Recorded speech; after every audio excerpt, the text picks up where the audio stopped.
And we're back live! welcome back, everybody, to Gods vs. Eldritch Horrors, our D&D 2024 campaign, mixed with a Call of Cthulhu plot, and where every character build is a former complaint against the balance of the game. And every god insists that they respect non-intervention, and every problem begins with someone, reading a book that should have been dropped in a volcano, and even with a receipt somehow. And season 2, we are following the Hellfire Club, these mythic champions of gods, some may say infernal celebrities, divine contractors, and the people the gods send when they want something fixed without leaving their fingerprints on it. And the current problem is simple by cosmic horror standards. The party is stranded in a drowned prison domain, apparently, and they are now missing the grimoire that they fought during Arc 1 to obtain. One of their members of the party has liquefied itself at the end of Arc 1. And it seems that the sea around them appears to have not a particular opinion. On top of that, they apparently are now some sort of suburban D&D housewife magnet, because that's what they've encountered here. And but before I tell you what happened in the last session, let's meet the members of our party. As tonight we have one new player joining or rejoining this campaign, as he has participated in Season 1, and he's now joining us for Season 2. So, let's start with Doom, champion of Nuitari, a warforged blade singer with a sorceress edge, and who has the Eye of Vecna in his left socket. You heard that right. And he seems to be in a private hunt for revenge against a former false lich of Vecna. And Doom is apparently getting to know the Hellfire Club tonight. And it seems that let's ask him how he's doing. Doom, tell us a little bit about yourself. Tell us how you're doing tonight. I'm the Doom, slayer of dragons, evil things, godly things, goodly things. It's all a bore, really. None of it's a challenge. Lover of Gary's, rider of Daries, and owner of Kark. I'm pretty good. It's tough being this unchallenged, but I'll make it work somehow. Must be a boring life, being so broken. And Doom, can you tell us a little bit about, just so that the rest of the party know above the table, are you joining this campaign with what level of sanity? 1. I think it's 1. 10. If no. It was... Oh, 5. The most. I forgot to know. It's a 10, but you are not far from a 1, if you play your cards right, and or wrong. However, depends on a point of view. Very well. And then we have Grunge, the pious champion of love, a holy man in rags, a professional problem solver. And last session, Lol found his dream thread and promised consequences. And I guess he responded with some may call grace, dignity, and an immediate attempt to shoot the nicest woman on that he found in front of him. Crunch. Talk about lashing out. Say hello to our audience. Tell us a little bit about how you're feeling tonight. You are on mute, Grunge, because of course you are. Oh, sorry, you cut out for a sec. I didn't realize you were talking to me. I asked you how you doing tonight after having lashed out on poor Susan the last session. I guess, but in all fairness, you had a very bad dream with Lolth.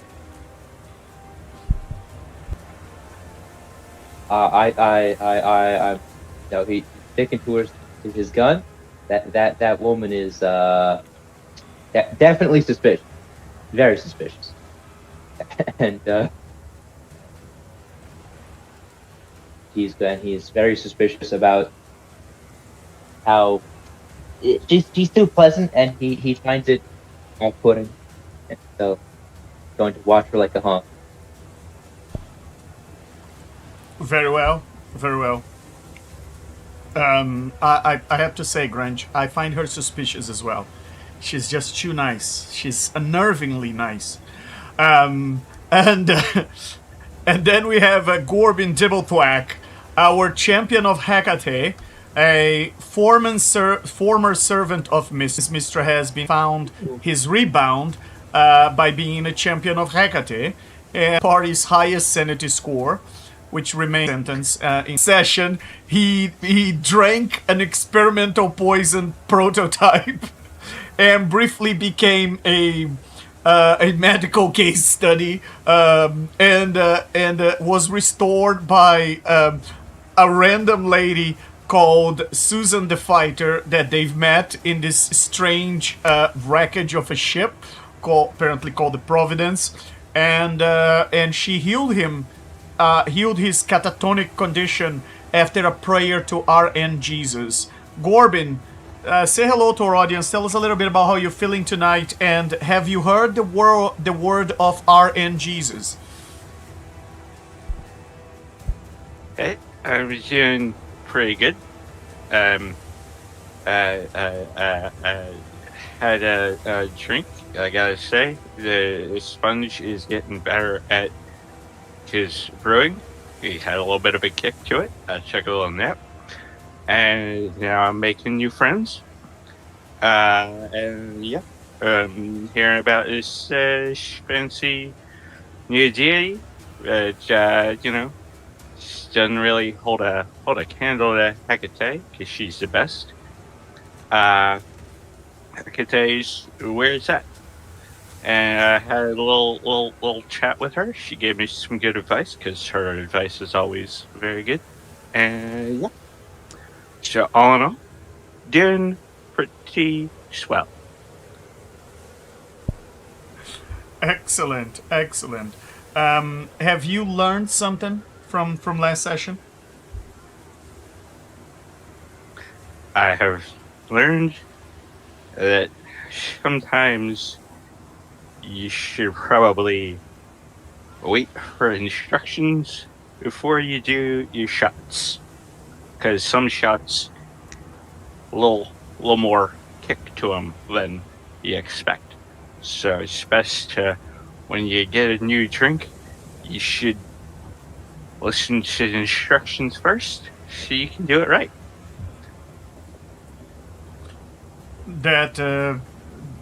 That sounds like a wise lesson that you took out of all of that, Gorbin. Yep.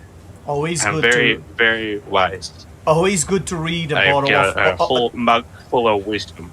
Yeah, that is true, and it's always good to read the bottle of the poison before you drink that poison. It really. I mean, maybe you should have mixed that with milk. And then we have Red Hot, our champion of Timora, performer, thief, folk hero, and the current record holder for constructive betrayal through stealing books. And she has delivered the Soulstone Grimoire to Timora only to have her goddess summoning a crisis, a divine crisis forum or a summit, and she still maintains that all of this was broadly for everyone's benefit, And well, yes, perhaps some of the gods were quite entertained. But ultimately, the party got back the book as they discovered that they are the ones that are most suitable to read that fun piece of lore. And so far, out of the 4 members of this party that had the book, the party already lost one. The second one went in a catatonic state just a few moments after reading a few pages. And the other 2, I guess, were figuring out what they were going to do next. Very well. So, Red Hot, tell us a little bit about how you're feeling tonight. Say hello to our audience. Hello, everyone. I'm feeling awesome tonight, and I'm really excited to dive into the campaign tonight. I'm basically looking forward to seeing what kind of chaos, because I like chaos, and pretty much questionable decisions we'll, I guess, all end up making together. So, yeah, let's roll some dice. Hopefully, my sanity is also 10, just like Doom's. So, we're in the same boat. I'll try to stay away from that book as long as I can. As long as you can. Very well. Okay. Nice choice of words there with dive. Yeah. Yes, because you are in a place where diving is an option.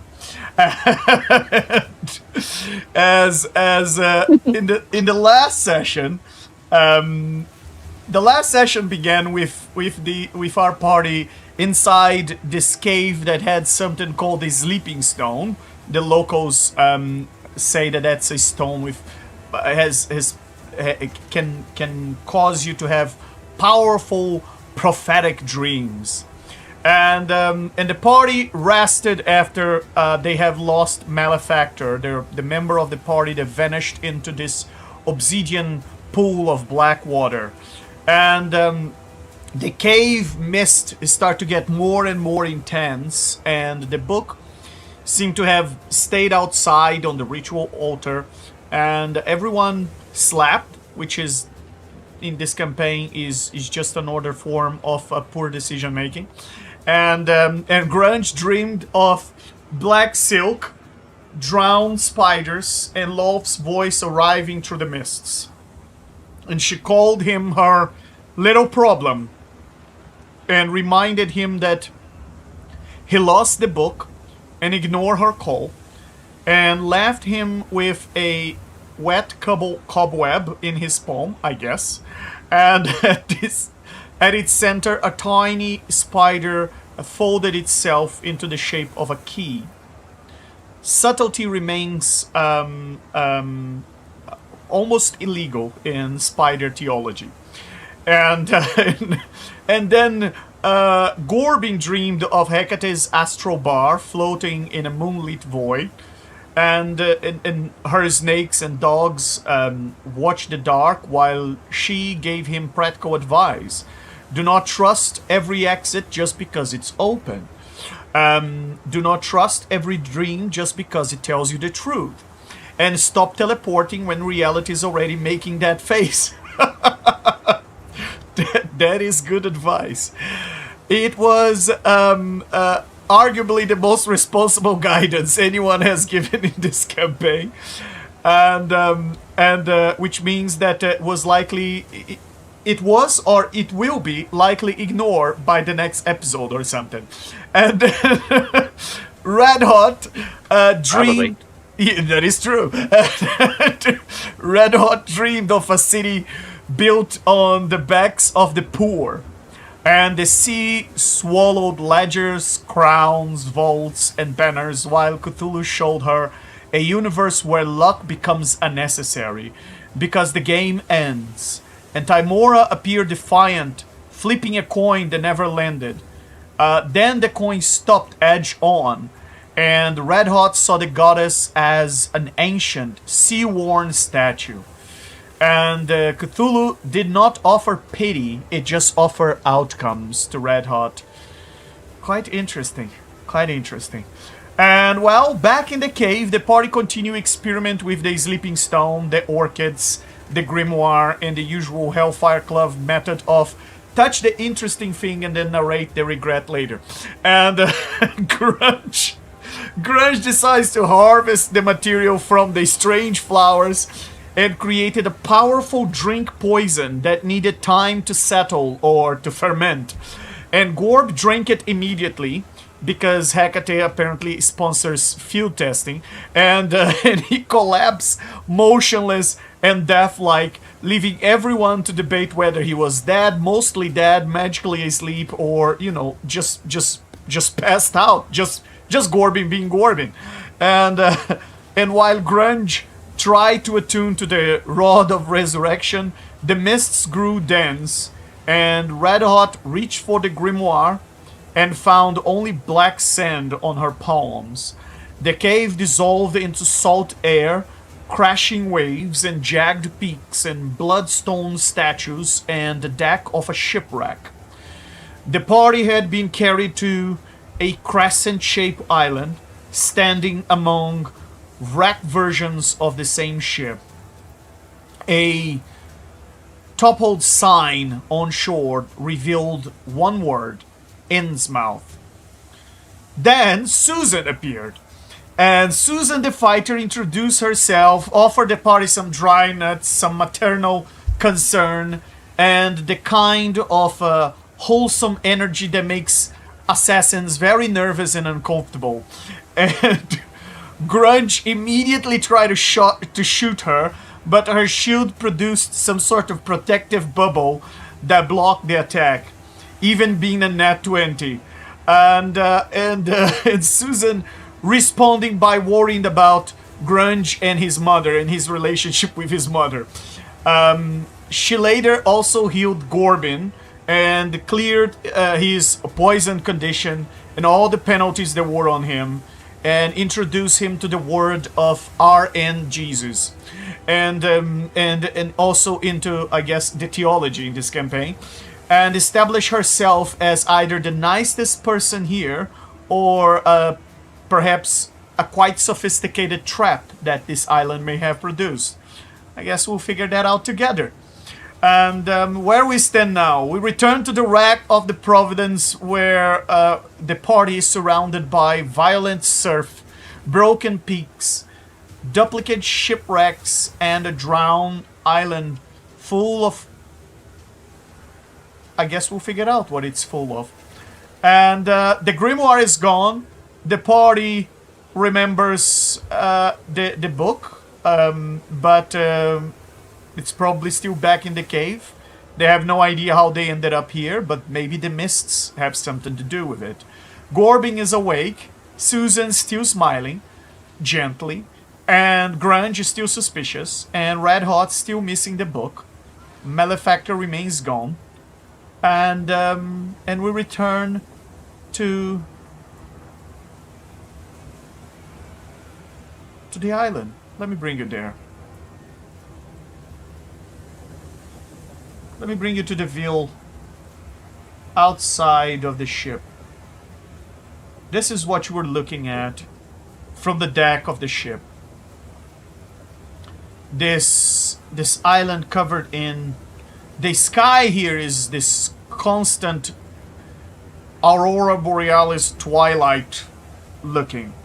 And there is something about this place that... about the eerie feeling of this place that brings bad memories of different... of places you've been before. Most of you have been before. And, well... Doom. You've been in a long journey. Looking for a name. And, looking for your revenge. And while in this search, that name led you to the name of a different thing, some sort of secret society or exclusive club, this Hellfire Club. And while searching for it and following the intuition that inserting the eye of Vecna in your left eye socket gave you, you encountered this dark mist, and the next thing you see, the next thing you heard, was the wood creaks. As you look up and down, you seem to be in the deck of a sunken ship. Or I should say, in the underdeck. Surrounding you, your feet is swallowed by seawater. You find close to you a long leather map case sealed with green-black wax. The wax bears no noble crest. It just bears an eye, a wave, a star, and a fanged spiral pressed into the same circle.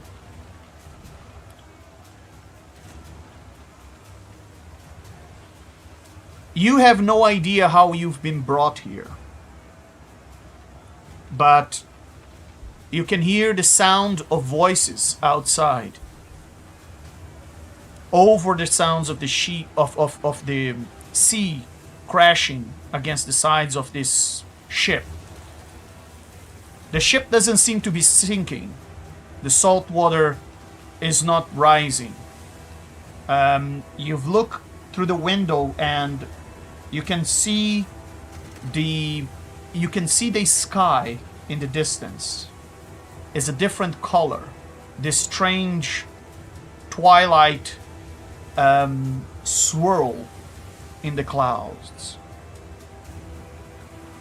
You look around and you see the barnacles that grow across the railings, and well,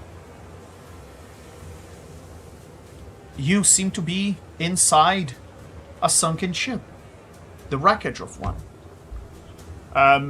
Around you there is a broken desk, which seems to be the captain's quarters, because you can still see the pot of ink and the quill in a corner.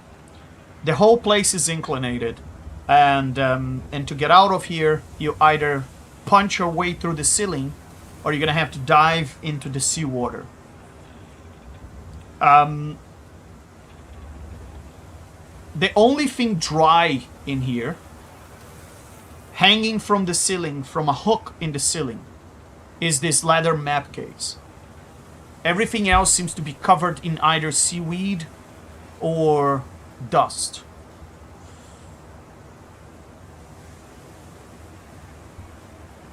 What would you like to do, Doom?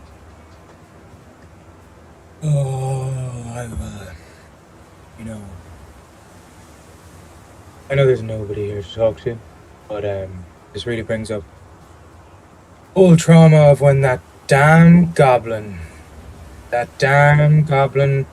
blew up the boom. Why would he cast fire on my beautiful ship that had oil spilled on it? Because might work. Oh, I'll never forgive him. Okay, the doom. What are you gonna do? The doom. The doom continues, just like shaking off his. If I may, just a parenthesis, Doom. Just for the sake of our audience, did you just tell us you had a ship that was called the Boom, that went boom?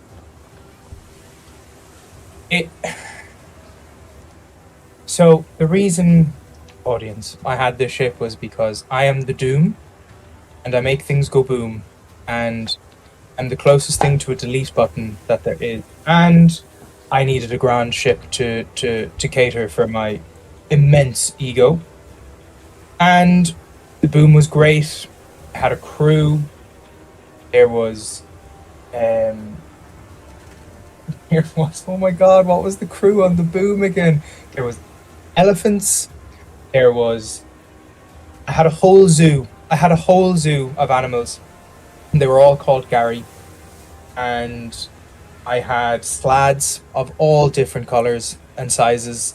I had Gish and Kishrak and a little goblin. A little goblin who...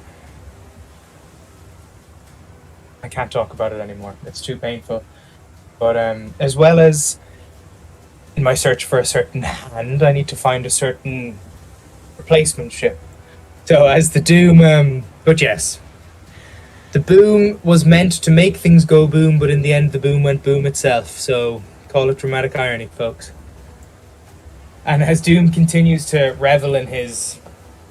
something that he still hasn't gotten over all those years ago, he's going to grab this... You said it's a map case? Yes. A leather map case. Okay. Leather map case. Typing. Leather map case found. With a green black wax. And then green black wax with green black. And as the Doom is studying that to put in his memory, the Doom is going to cast... what is the Doom going to cast? Did I not take that spell? Oh my god, I didn't. Oh no, I did. The Doom is going to cast Air Bubble. And he will... Actually, I don't need to get... Well, I forgot to do... The Doom also forgot he's a Warforged, so he doesn't need to breathe. The insanity is taking you, Doom. Yeah, this is good. And then he'll think, stupid Doom. And then he'll swim down below. Excellent. Very well.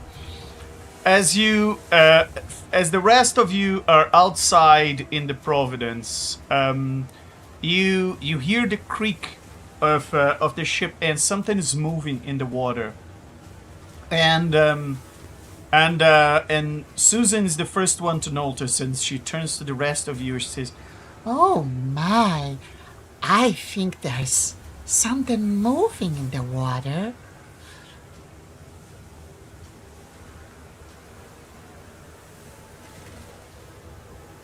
Maybe it's a nice fish. Yeah, Yep. and maybe it's Leviathan. Why don't you jump in and find out? Oh dear, I can see you are still hurt. Do you need a little hug?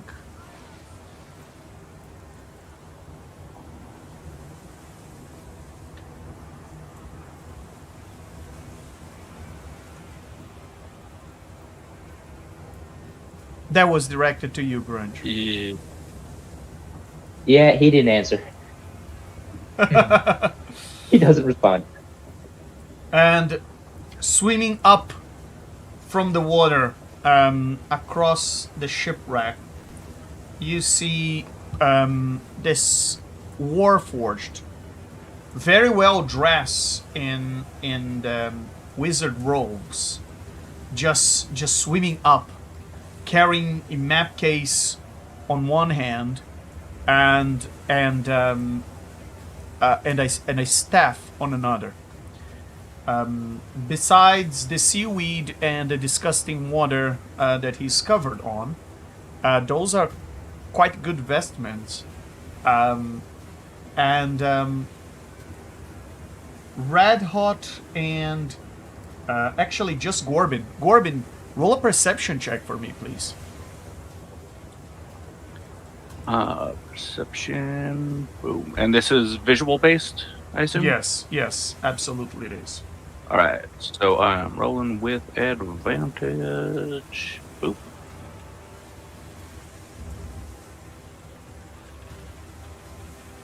That's 21. Very well. So the first thing you notice about this figure rising from the water is his left eye seems to move before the rest of him does, as if his left eye had seen you before his head turned around. And with his damp robes in seawater, Doom, as you look to the other deck,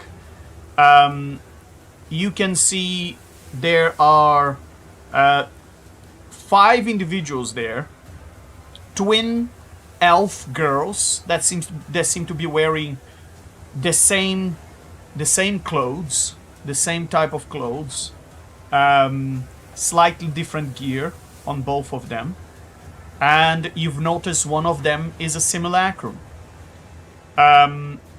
Then on the other to the far end of the rest of the ship, you see this figure covered in dark robes. You can barely see his face. There is a dwarf that seems to be dressed like a cleric. He carries a rod of resurrection, which you have seen one before, enough to recognize this one, and he has a mug on one of his hands, which he seems to be sipping from it. And then there is this smiley, friendly lady that is standing behind them and just waving at you, very friendly, like, "Hi! I think we are gonna make a new friend." Okay, so I'm not the only one seeing the new fancy librarians, right? That everybody else is seeing that too? Or am I still having a dream? Having that dream again? No, it's there. Okay. Just wanted to double check. Can't trust the librarians. Doom, roll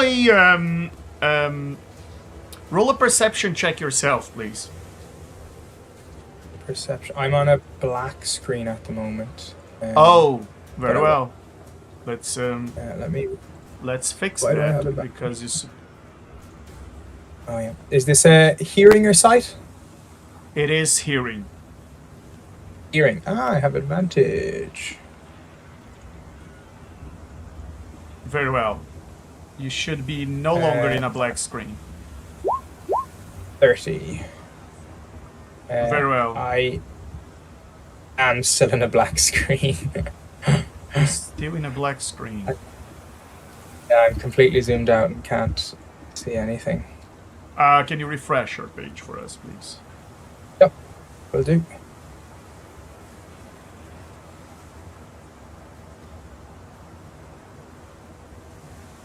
If Roll20 wants to play ball. Ah, there we are. Very well. All right.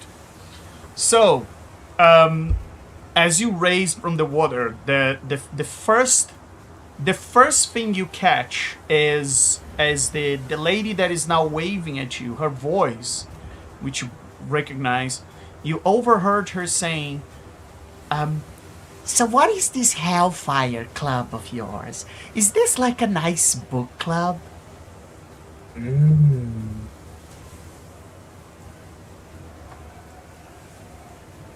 We did come here looking for a book. It's a symposium on arcane literature. We're doing a thing about reading the thing and talking about it with people. Oh, I used to love to go to the book club in my church. We used to share so many nice things.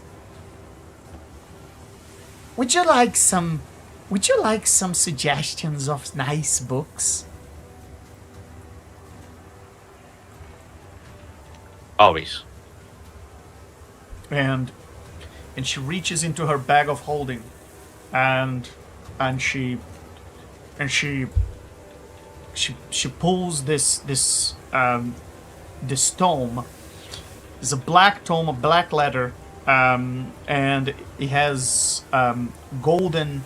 It has golden lettering on the cover of the black letter cover, and it reads, "Randomly generated gods," and she says, Have you heard the word of RN Jesus? and she hands you that randomly generated gods book. Corbin will accept it, slide it into one of the pockets of his Heward's hireling armor, and say, "I'll read it later when I have some free time." Oh, it is very interesting. Sure, it's fascinating. Hi, dear. Aren't you going to be cold there in that cold water? Would you like to come here? I have some dry nuts if you're running low on your sugar. I don't know. He looks a little bit like a construct to me, but maybe he's hungry. Everybody's always a little bit hungry. As soon as she directs her attention to Doom is gonna fly up into the air really quickly, land here. If my mouse wants to play ball, it doesn't for some reason. I can't move my token now. What's going on? There we go. Right there. This is not how I expected to be serving Nuatari. Clearly, he answered my prayers for a new ship and a new crew, but gave me half a ship and half the crew. I feel like I have some work to do. So, yes. I'm the Doom, player of champion of Brigus, champion of this, champion of that, writer of Dari, lover of Gary's, champion of Nuatari, and he'll just like pull out a card and be like, that's the official title, and the card falls down like 7 or 8 times. You, he points to Red Hot, and he'll say, you are first mate. I point to Grunge and say, you are helmsman, and he'll point to Grunge and say, you are chef. You are chef. You offered nuts. Dwarf, you are cannon fodder. Cannon man, to be exact. I am the Doom. I am your new captain. This is my horn. And he pulls out this gorgeous, beautiful, ornate golden horn that it just looks like it has infinite amount of the most beautiful sculptures of goats on it, bejeweled with diamonds and every precious rock that this world has to offer. This is my horn, this is my sword, this is my staff, and this is the way. Where we must set haste. There's a question I heard about you talking about some Hellfire Club. Is that some club you've started between yourselves amongst the crew? Because I do need to know all the ongoings of this, as he's very interested in the Hellfire Club. And Susan comes down the stairs towards you and she extends her hand like in a ladylike manner, and she says, Hi, I'm Susan. I'm Susan the Fighter. It's so nice to meet you. I love to make new friends. Susan the Fighter, the chef. It is a pleasure to meet you. I am your captain, the Doom. I don't normally shake hands with crew, but seeing as you're a gift from Nuatari, I might make an exception right now. And he grabs her like baby finger with his index finger and his thumb, and like gently shakes it. and as she's shaking your hand, she says, Oh dear, I don't know what happened to your eye, but we are all going to be very polite about it, right? And she looks at the rest of you, still trying to think about what the reaction you're gonna have to all of this. And then she turns to him and says, "Oh, and you are welcome to join our Hellfire. It's like a book club, for what I understand. And you are welcome to join, right?" And she looks at the rest of you again. I think it's a bad idea to invite librarians to book clubs. But we've already got several, so I mean, I guess I'm outvoted. Probably. I don't know.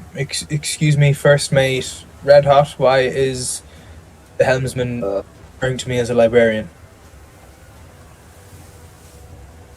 Probably because he's drunk off his ass. You very clearly are several librarians.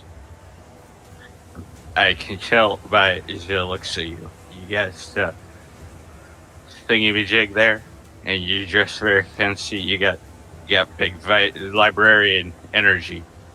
You very, very clearly a librarian, just like these ones over here. And he gestures sort of in the general direction of Red Hot and her doppelganger. Simulacrum. Simulacrum, thank you. Very well. Mm. And Red Hot? Any reaction? Yeah. No. Red Hot's just going to analyze everyone in speech. Be a bit silent.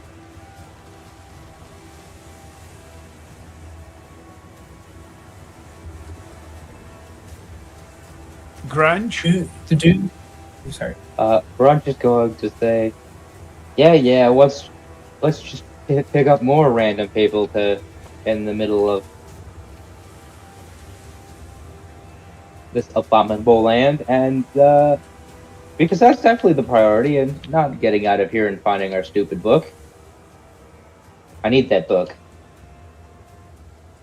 Dooms. where The are we? Dooms. Sorry, can you go ahead, mate? Sorry.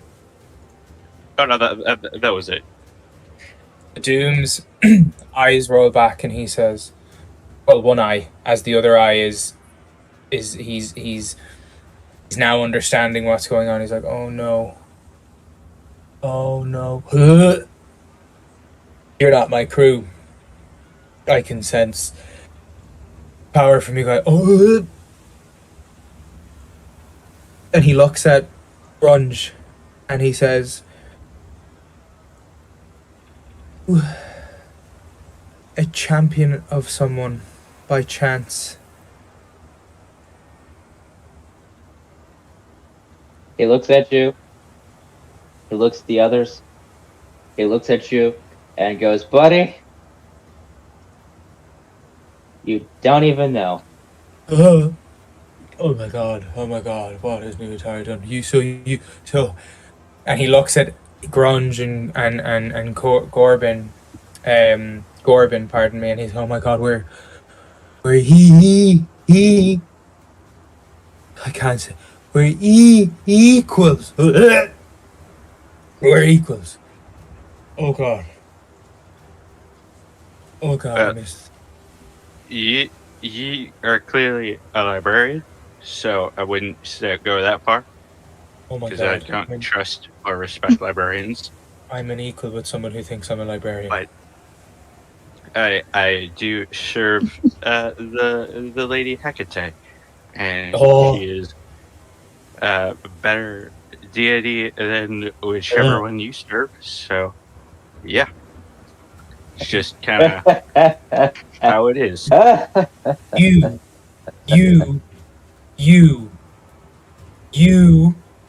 the thing, serve Hecate. And you, small dwarf, who do you serve?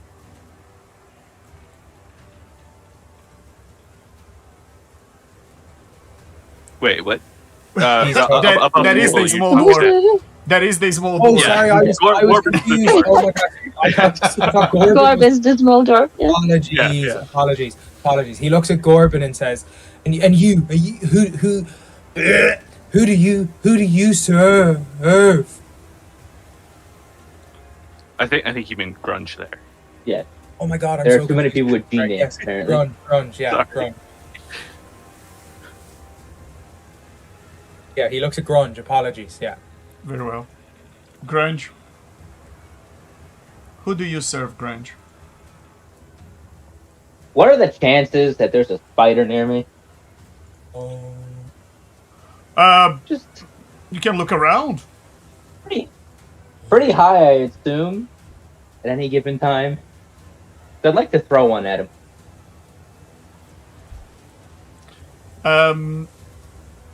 Roll perception. Let's see if there's a spider in the middle of the sea.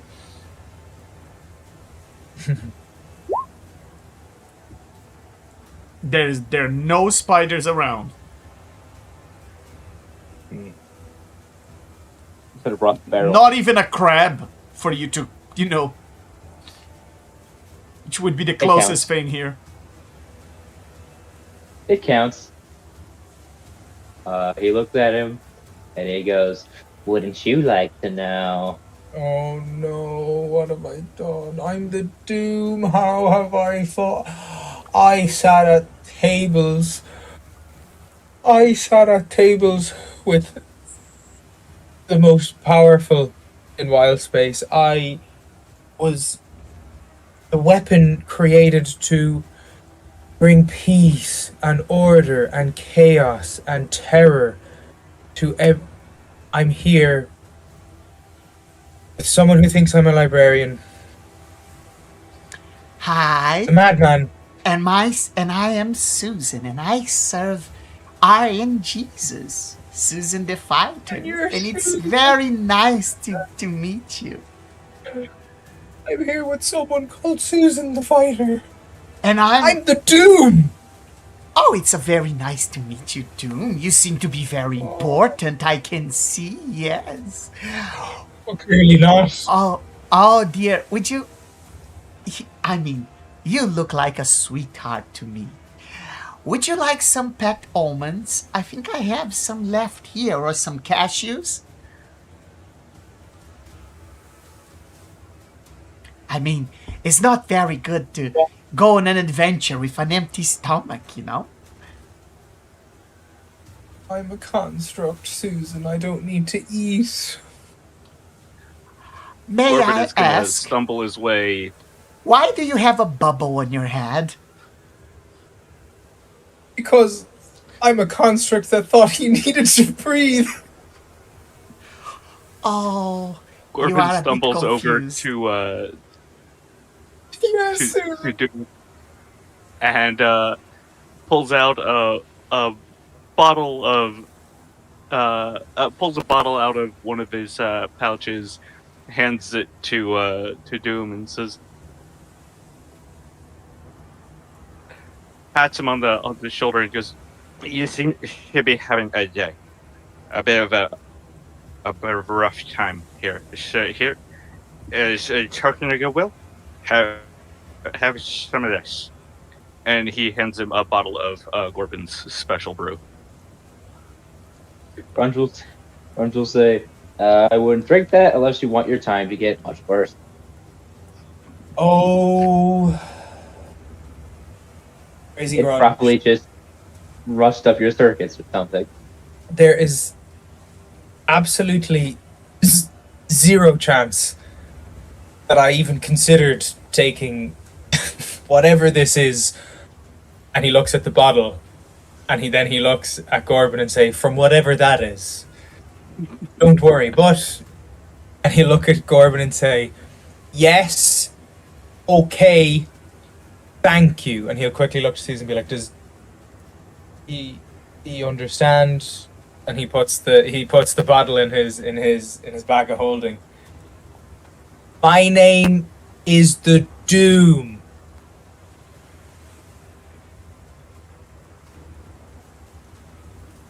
You were telling this to Sure. Corbin or to Whatever you Susan? say, buddy.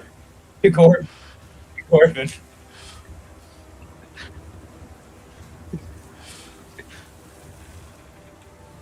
And Whatever you say, you just keep telling yourself that. He's still patting you up gently on the shoulder. and Gorbin, What he hopes is a comforting gesture. as you look closer, now that you get closer to him and you can see his left eye from up close, because you have seen this eye before, you are quite certain that that is the eye of Vecna.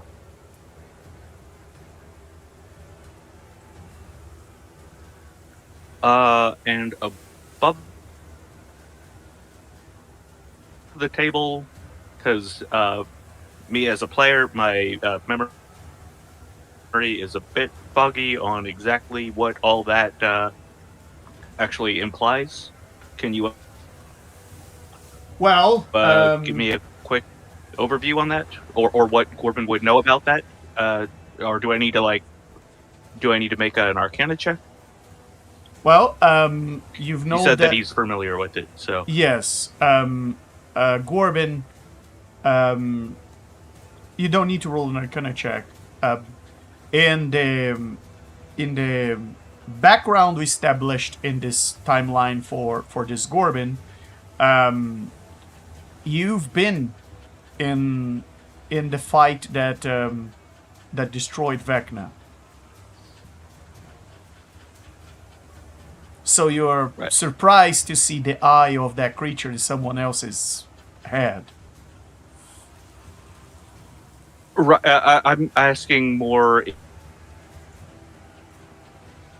in terms of like what I would know about what that, like not just the implications of like, hey, how do you get it, that kind of thing. Oh, then But roll an more Arcana like check. Yes. Powers and whatnot. That Very well. Roll an Arcana kind check. of thing. Okay, yeah.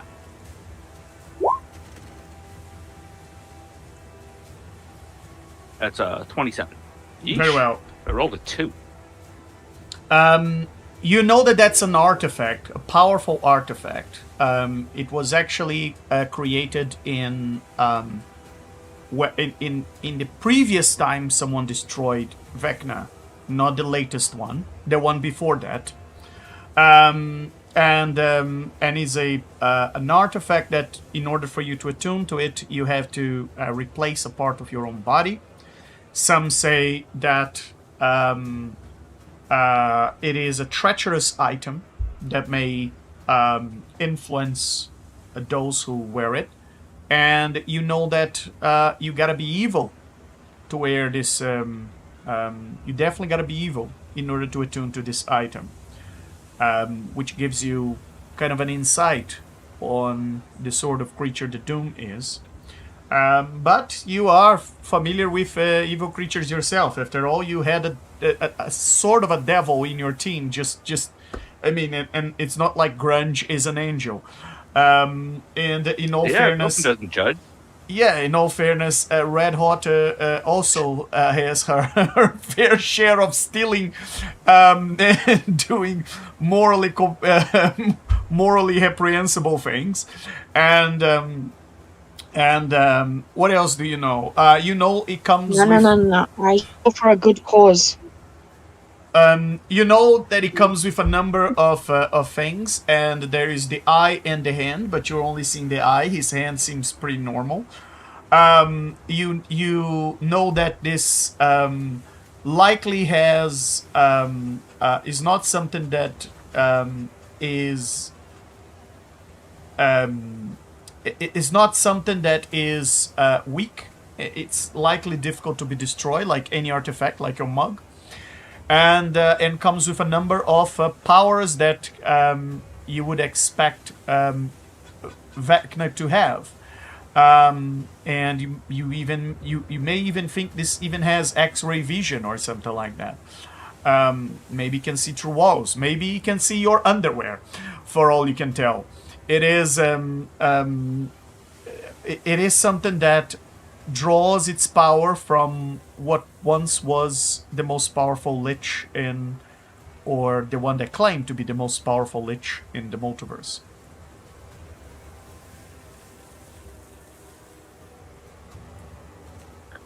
Okay. So as I see and notice that, I'm just gonna take a big old swig from my mug and say, "You got a bit of a situation there with your eye. Not judging, just you know, Now, Gorbin, let's be polite about it, huh? you do you, Don't- buddy. Don't, You do. don't. We I, don't like I talk said, about. I'm not judging. I'm It's- just saying it's.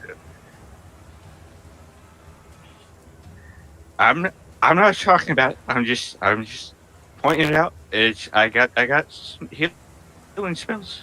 If you want to fix this, Anyway, no judgment either way. I'm not judging. I'm just saying, you do you. And takes another big old swig from his mug, and I mean, hey, it's getting blurrier with every sip, so all good, buddy. Do you need help finding your parents, little one?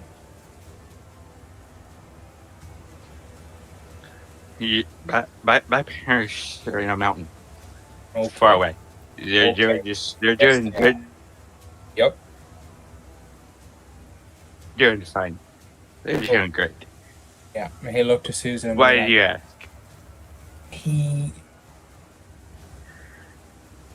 Susan, I'll let you handle this one. I need to think as Doom goes over to the edge. Ahead. Oh, be very careful, dear. Oh, I think everybody should take a buddy so that no one wanders off alone, unless it's but just and by the way, dear, and she comes towards you and she puts her hands on your shoulder and she says, I know this island looks evil, but there's no excuse for poor posture. And she puts your shoulders back up, aligning your warforged spine. Oh, she touched me. Why? What? I'm a champion of New Atari. I don't question why I'm here. I'm here for reasons to get what I want. Susan? Thank you! As Doom just vomits over the side. Well, imitates vomiting because he's a warforged in his air bubble.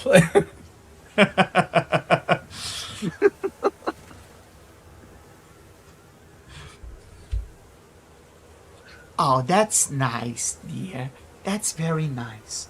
I'm sure R.M. Jesus has a plan for you too.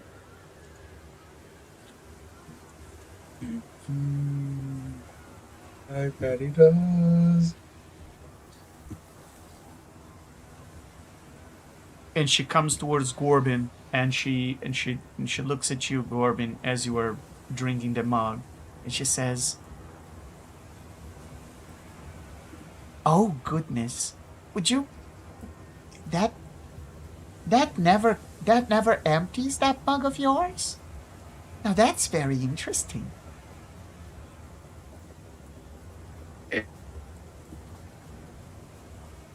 It's very handy. Comes in very handy because it's very much in my hand. And it's the good stuff. It's a good dwarven ale. Keeps things nice and even. Well, Gorbin, love, I know you are a sensible one. But have you eaten anything today that wasn't fermented or glowing? Right.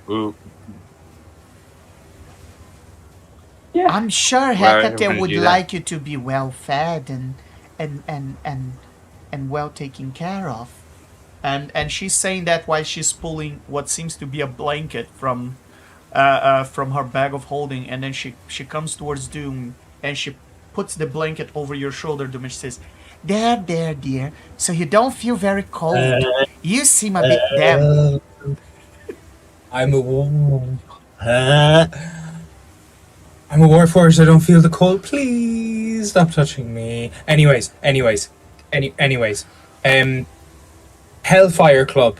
Tell me before I blow something up. Oh, yes, that's a nice book Hey, club. well, I would like to know more about what book you guys been reading lately.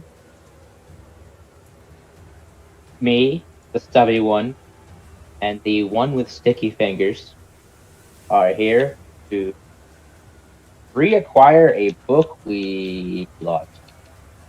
And also leave this place quickly. He didn't want to be here. We wanted to be somewhere.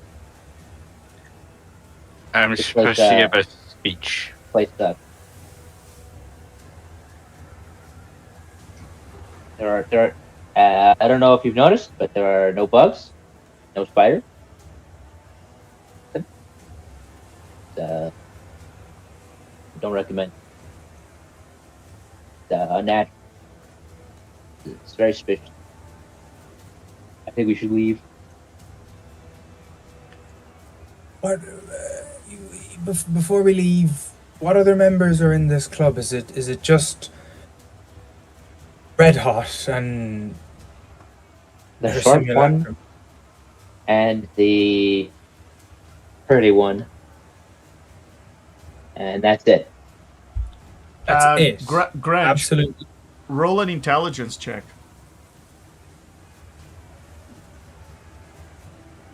And I guess the dead one.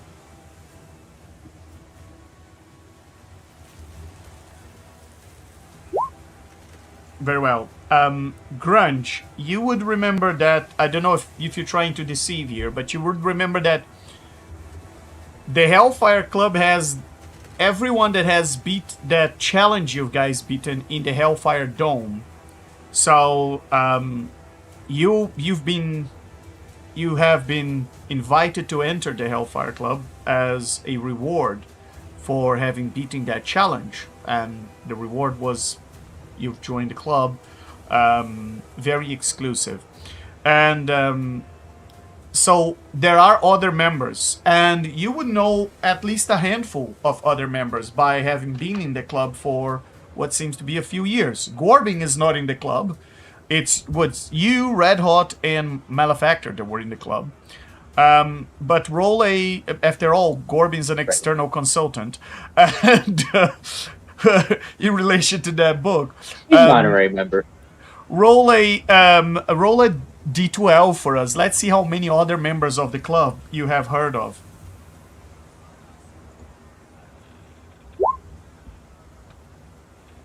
Three. I don't know many of them. I'm not sociable. And I guess there's a few others who aren't here. And what might their names be? The other ones who aren't here, there's Rupert the Stalwart,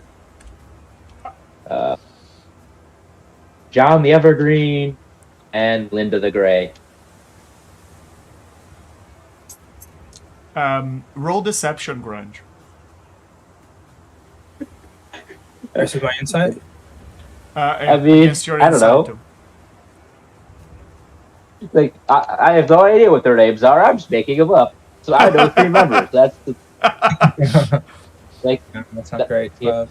you just said I know 3 members. I don't know what their Yeah. names. Roll? No, it didn't. That was not. That was the wrong one. I needed this one.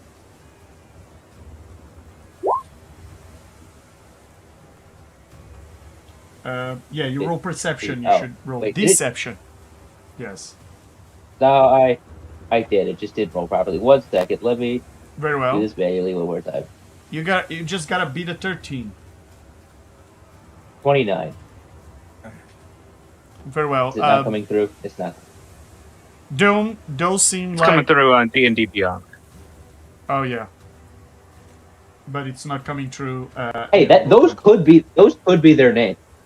could be. Those You know? are. Yeah, those are absolutely not made up names, Doom. Absolutely not. Hmm. And Red Hot, you are also a member of the Hellfire Club. Can you roll an intelligence check? Let's see how many names you remember from other people in this club. Alright. An intelligence check, you said, right? Yeah.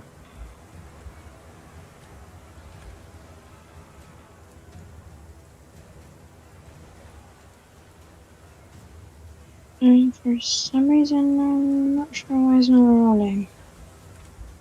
I just rolled a saving throw with the same modifier. It is not rolling.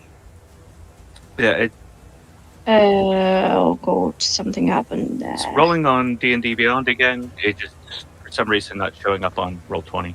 Oh, okay. Okay, I rolled a dirty 20. Dirty 20. Very well. So The first just one is. roll 1d12 for us. Oh, sorry, okay. There is something wrong with D&D Beyond. You can roll directly on roll 20. 9. Rolled a 9. Very well. So So I guess the other 9 that Grunge did you remember mention? you remember yes, you remember 9 names of people that that would belong to this to the Hellfire Club. And but you don't remember any of the names that Grunge just said to Doom. In fact, you think Grunge just came up with them on the spot.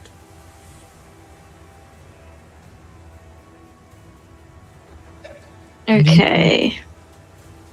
I mean, I suspect Grunge of this kind of behavior for quite some time now, but I've kind of just, let it flip.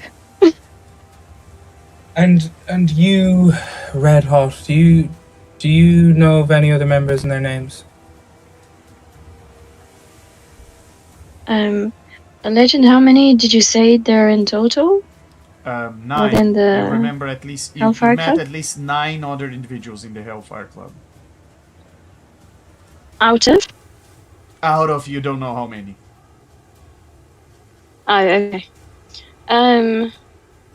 Yeah, I mean, I I'm gonna don't send really you- know how many. Yeah? I'm gonna send you some names, but up to you to decide if you want to Okay. share or not. I don't really know how many there are. But I've met a few. Yeah. Okay, so we have Grunge, Red Hot, and a club called the Hellfire Club. Just by chance, Red Hot, what are the other names of the people you've met? I believe Nuatari is trying to toy with me, and I'm trying to see if he is. Not sure if I remember all of the names, but there are a few that I remember. Ooh, legend. What is that? Am I supposed to read all of that now? No, just the names, of course. Based on the description there, do I choose whether I say it or not? Yes, So, up to you. right.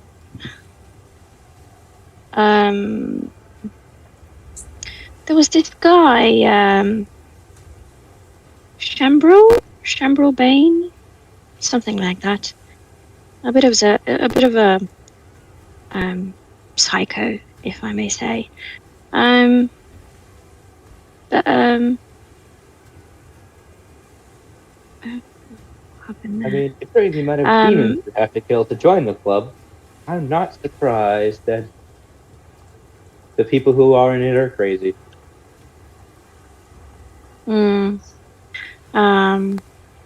Derek? He was, I guess, perfect member for misinformation. Quite good at lying. And then who else was there? And don't forget the guy who just died. Malefactor. Malefactor. Yeah. Yeah, he turned into a puddle. Oh. Dr. Gimmick. Okay. Laughing out of character. But yeah. Miss him, though. And quite a few others. There were quite a bunch that we met. Not that many, but you know. Okay, that's... No, I don't think New Atari is trying to tell me anything. Do more press. Okay, so... Well, I don't think he could tell you anything here. This place is pretty far away from the gods.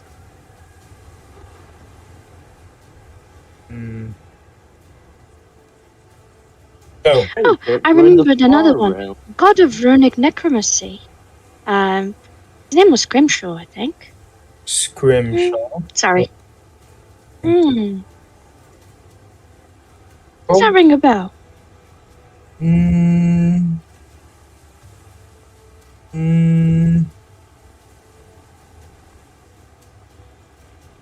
No, but Bane does. Right, okay. You've met him. No, it just sounds familiar. No, Bane by itself didn't, but Bane with Malefactor and Scrimshaw sounds Bane. I once wanted to be a champion of Bane, but, that didn't work out. Alright. Bale had things... Oh, yeah, I tried to make the Dead 3 the Dead 1. So, yeah, anyways, thank you for that. I might get those other names off you later. So, why are we here? Well, That is a I don't know very about good question. you. We're looking for a book. And also a way out of here. Are Or we maybe on not a in that boat? order. Why are we on a boat? Because it's dry. I feel like I'm not a When fan I- of wet dwarf. when you gave me a drink, and now I'm on a boat. Feel like there may have been some malfeasance in there. Yep. Someone transported us to Bad Waterland. We don't want to be in Bad Waterland. We want to be in Weird Cave and find book. Yes? Yes. Good. Glad you're all caught up. Anyway, Okay. he'll look back over to the others and say, "Now, how about we take a look around? Why don't we?" And he will go, stand on the bow of the ship or whatever, and Very well. and take a look around. Roll perception, Grange.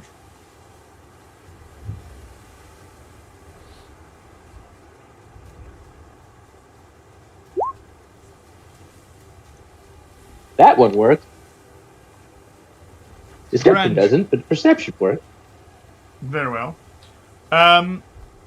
It's probably because you either roll with advantage or disadvantage or something like that. Beyond 20 has I made sure to turn it off, and then did it. Okay. Anyway, I don't know. It's just me. you've as you look around into the island, you've noticed there are a few locations nearby, and there is another shipwreck into the distance. In fact, let me position you all into a different map and show you the general location where you are.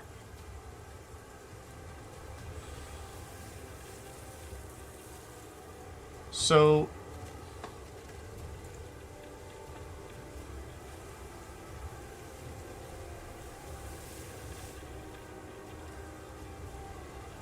this is the general location where you stand. Can you see the map to the left? Yep. Yep. Very well. So you are standing on the wreckage of the ship against some rocks, and this rock formation seems to follow a circle pattern. Let me take you out of the way so you see the wreckage of the ship. So this is the wreckage of the ship, and there is a rock formation, and you see on the other side yet another ship that seems to have crushed against the rock.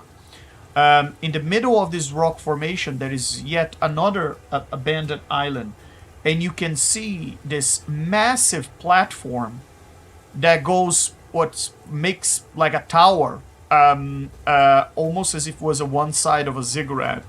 And on the top, even from here, you can see that there is it's a very large staircase that goes all the way to the top, and there's some sort of sacrificial altar. That's what reminds you of. But there's nothing else around here that draws your attention, Grunge. And yeah.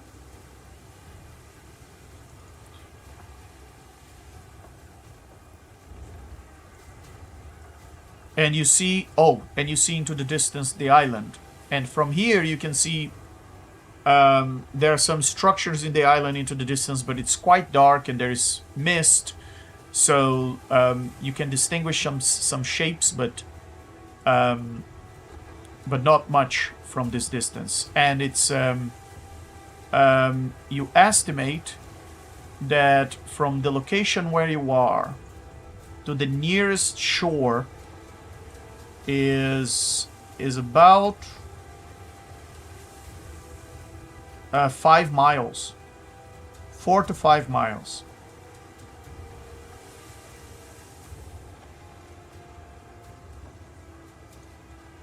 Right.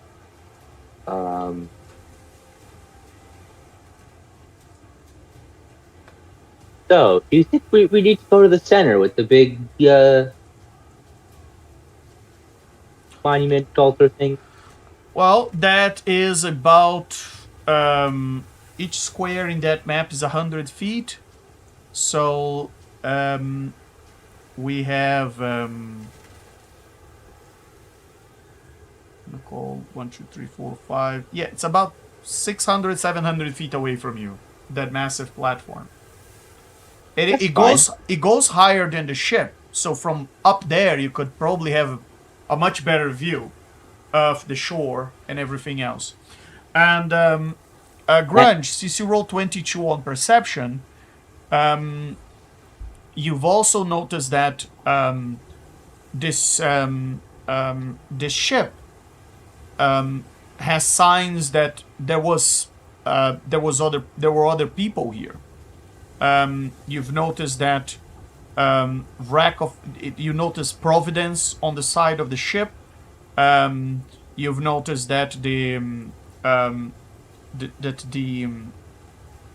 some of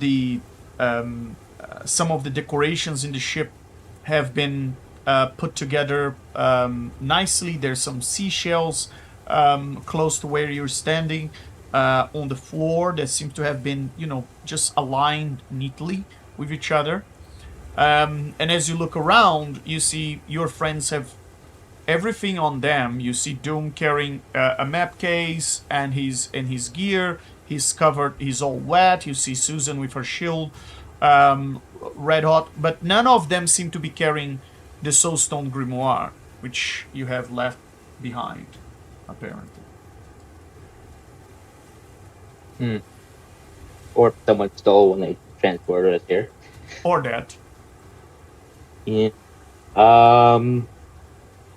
Okay. Then I'm going to suggest to the group that we head to the middle. and see what they think about that idea. Okay.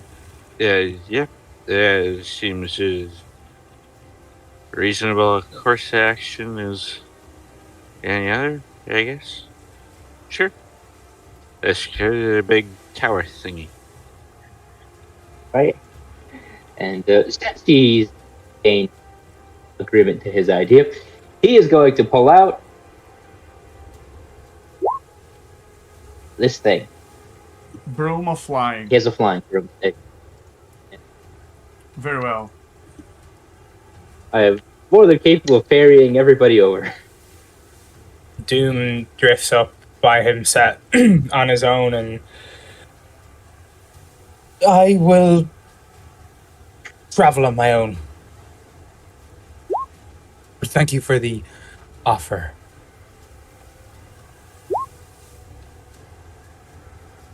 He looks at you. He looks at the dwarf. He looks at you. He looks at the dwarf. I was offered the dwarf. Yep. I'll hop on the broomy thing. Just don't fly too fast. Just keep it slow. This thing holds 400 pounds, you know. It's more than capable of carrying me and you. Yeah, probably. And it's fast. Yep. Fast for Yeah, free play. but go slow. Go slow. It's not too fast. Miss. Just Oh dear. yeah. I don't think take it easy. No rush. I don't think I can. Oh, that looks terrifying. I don't think I can fly on one of those. That is. Oh no, that is indeed very, very difficult to balance yourself. But it's very impressive, Grunge. Your mom must be very proud of you that you can surf on one of those brooms. He's going to, as the broom starts to rise in the air, he's going to look over at her. He's going to say, "My mother is still dead." And then he's going to zoom off at 50 feet a second. And she says, Or 50 "Oh feet dear, around. we shouldn't split the party, you know? That's how people get eaten or possessed or punished by the narrative." Italy, fine. I'm sending it right back anyways. And Gorbin, you are going with him on the broom? Yeah. Very well. Gorbin, using your drunken master technique, you are able to balance yourself on the broom in such a way that looks like you are always falling. And Yep. and you are going to fly all the way to that to where, Grunge? To the center island? Yeah, over here. Very well. So And then I can send the broom back for whoever wants to fly it, because I can control it within a mile of me as long as I know where it's going.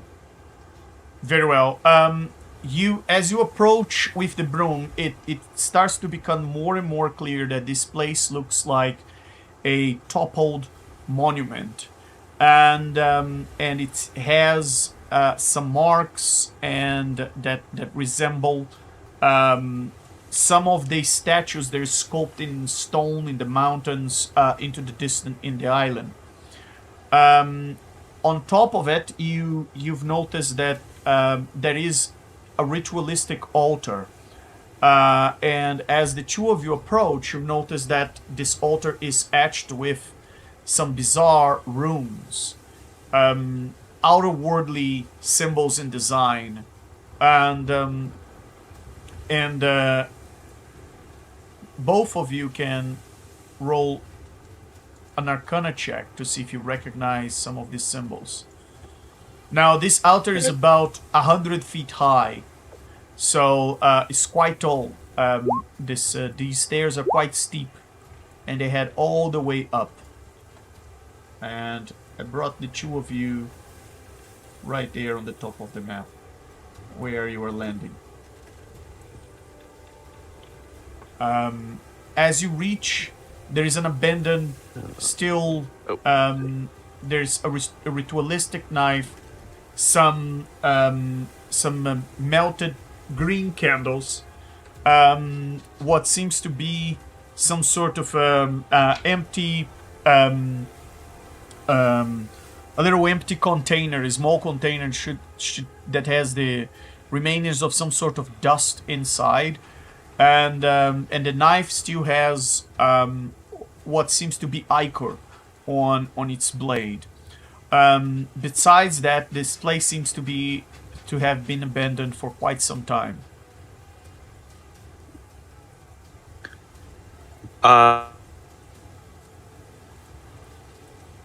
So I rolled a 33 for the Arcana check. Excellent. As you recognize those and runes, if the language is not one that he speaks, I can cast tongues. So very well. You recognize those runes as you have seen similar runes back in that underground temple that had the massive image of Cthulhu, or a massive mind flare, as you recognize in front of it. Let me refresh your memory. The last time you saw these rooms, you were inside this temple, in an underground place, which you then recognize as the Far Realm. Gotcha.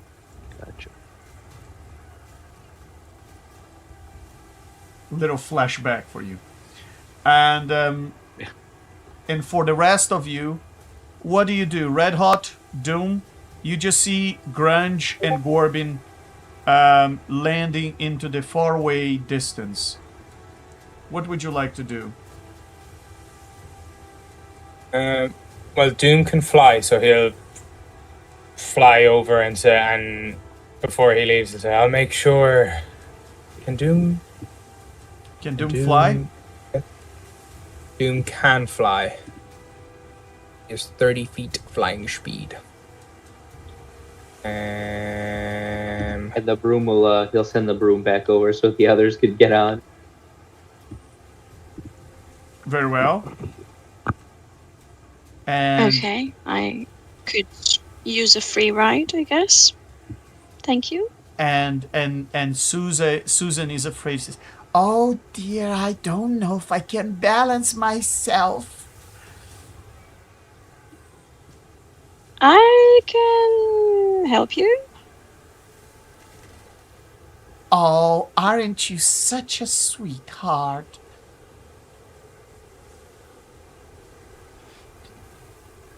Go on. I extend my hand and I'll and say, we can hold hands while during the ride. Just the two of us. And then I drop them both in the ocean. Oh. and Just kidding.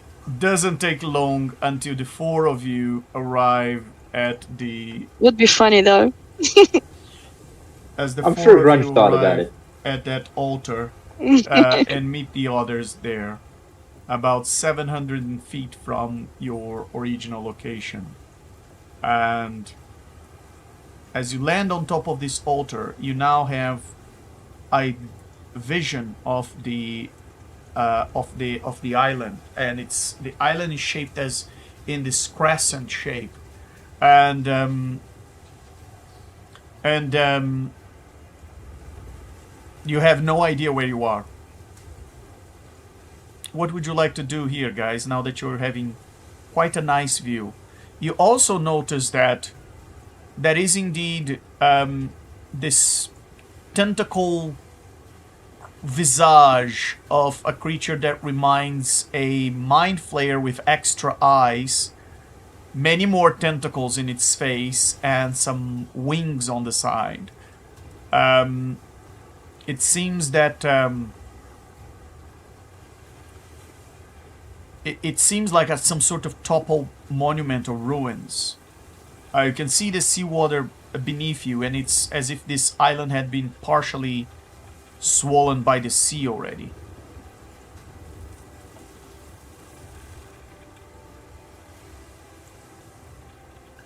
I guess the first thing I'd like to double check is, like,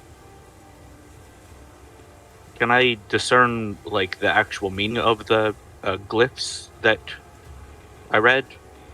Yes. Or that we saw on the thing? Like, Yes. what they actually mean? You think that they are instructions for a Overall? ritual.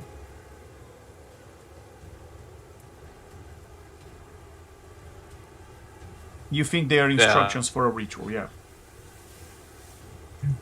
Can I tell the nature of the ritual? Like, You think it's missing what pieces. What kind of ritual? You think that the runes are part of a ritual, a part of the ritual that was being performed here, if any, and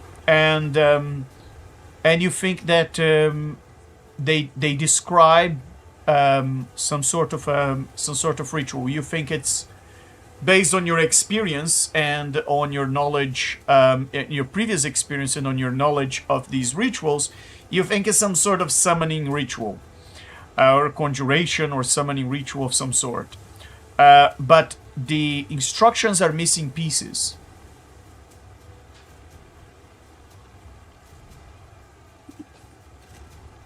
Gotcha.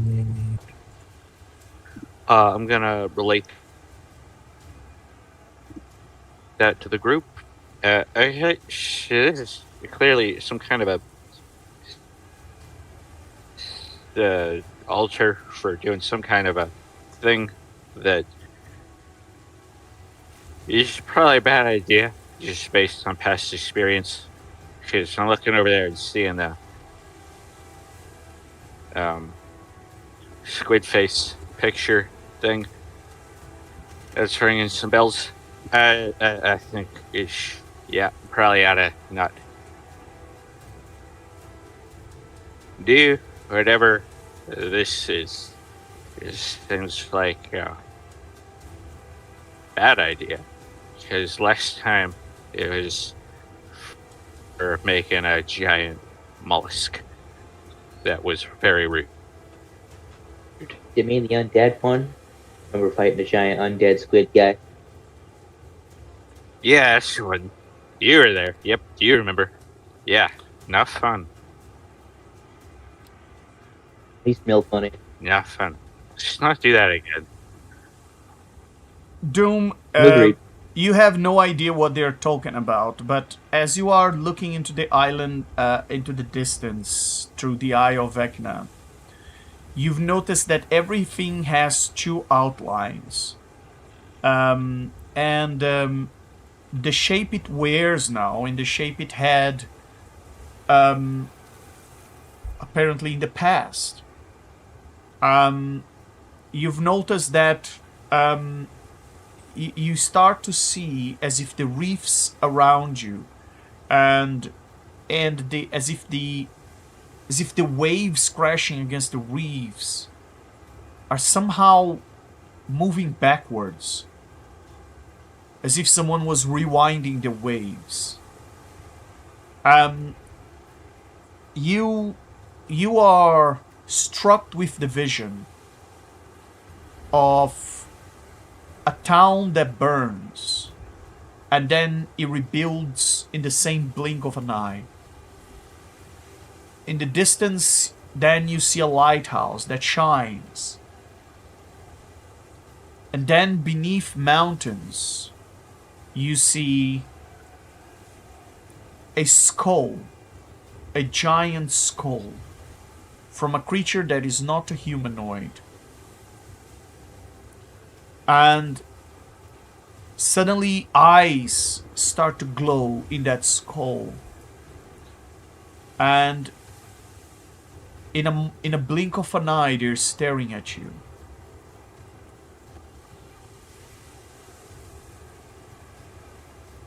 You find yourself getting drawn to those eyes, and you see flames, and then you hear applause you find yourself in this dome, surrounded by devils of all shapes and forms.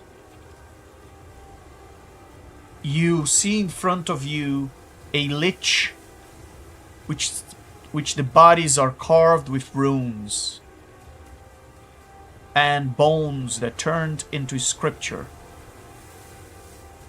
You've noticed that lich is signing its name into a contract that is held up in the air by a flying devil, which seems to be the host of this arena.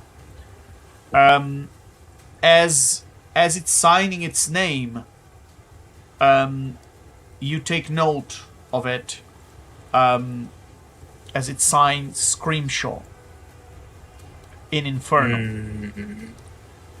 And you've noticed on the top of arena, on a VIP balcony, a powerful archdevil just stand up and start to clap. The vision snaps shut, and suddenly you are looking into the shape, into the jagged mountains, into the islands, and the head on top of the mountain turns to you, and it says telepathically in your mind, in this strange sequence of visions, and it says to you, "You hunt a dead man wearing a new name. Leave and the hunt continues. Stay and the prison will eat the trail."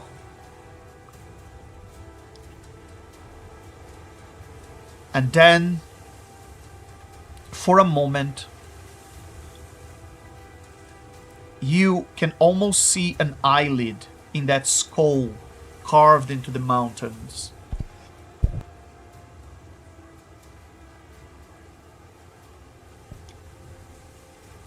And the voice says one last sentence in your mind. "Open the way, little relic. Your revenge lies beyond my shore." And Doom, that's the last thing you heard before you snap out of it. And you find yourself standing in that altar. And there's something in this island that seems to be trying to send you a message. Grunge, the surf close to you goes silent. And for a heartbeat, you feel like every wave freezes mid-break. And then hanging in the air, you've noticed the whole island seems to suspend and take a deep breath, as if you sink in your own space. Your vision gets more and more distance, like an eagle's eye of the whole place. You see the broken peaks, the bloodstone statues, the crooked ruins, the distant lighthouse, all of it drones as if it's a slow breath. Stone, salt, and rot. And your shadow just stretches towards the sea.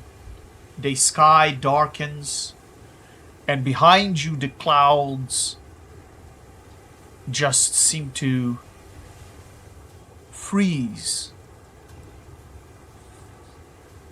There's no movement. The world seems to be dropping away from you. and you are suddenly floating in black water beneath a moon that has been hollowed out. Far below, you can feel as if something immense shifts beneath the water, coming towards you. Something as if it was trying to escape. It was trying to come to the surface. And you can feel the tension of something approaching you from underneath, while your body still floats in the black pool of water.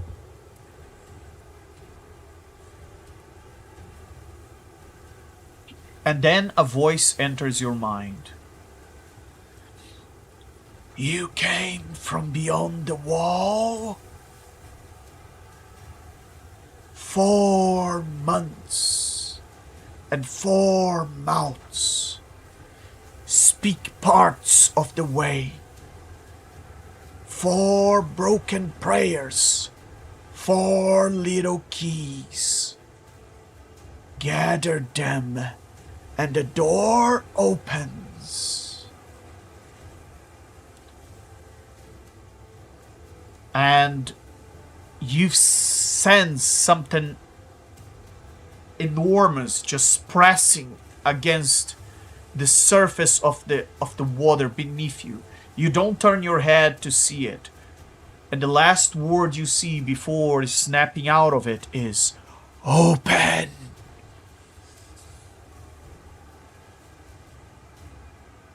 And suddenly you're back here to reality. Or is it? And you look around and everybody seems to be quite introspective around you. Red Hot, you see a city of locked doors. As you were staring at that drawing in that massive fallen wall in front of you, your mind just gets caught into this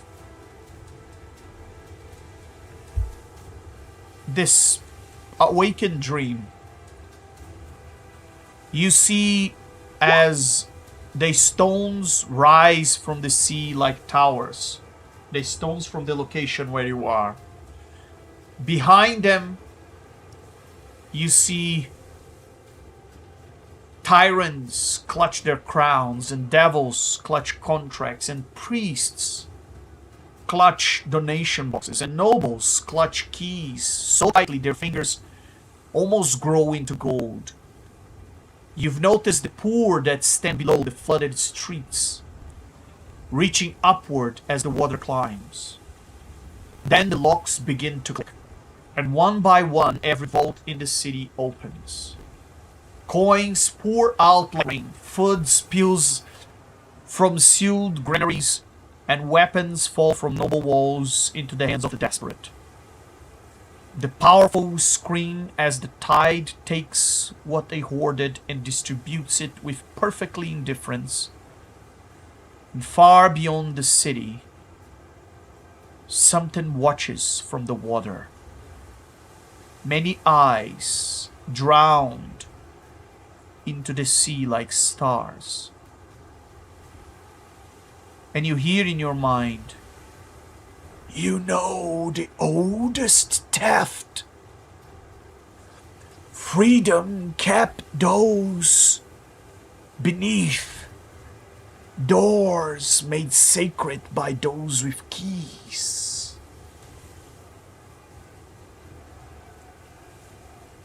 I have the power to steal the doors. And you can call it justice. Free me and you will free yourself."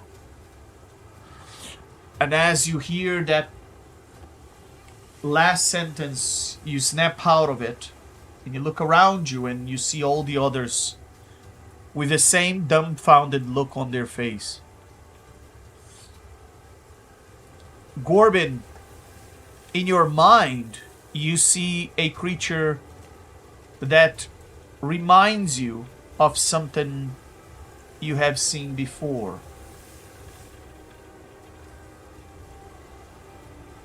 But this one seems quite different. It rises from the ocean as you see the dark figures of cultists in robes, which seem to be praying its arrival. But something feels odd about this creature. You have seen a similar creature in your mind, and this one feels like a badly made copy. Perhaps a strange, half-summoned, failed avatar of the creature you've seen in your mind before. Yet, as the creature doesn't stare the cultists, it stares straight at you. And you see Reef Town, cleft, peak, walls, and ruins. Each location start to become a room, and each room start to become the fragment of a ritual. And each fragment seems to be incomplete, unstable, and you feel almost dangerous, almost stupidly dangerous. Like badly practiced ancient magic can be. You see the pattern. You remember the Archmage, the High Mage Varia that tried to summon whatever this is, and it ended up summoning some sort of undead, abomination, bloated creature. And in here you see these cultists that seem all happy and praising as if they had summoned that godlike creature you have seen, but you know that the cultists are wrong. And you can feel that this is the wrong creature. There's something mistaken about this. And the creature speaks in your mind. And it says to you, "You repair broken things.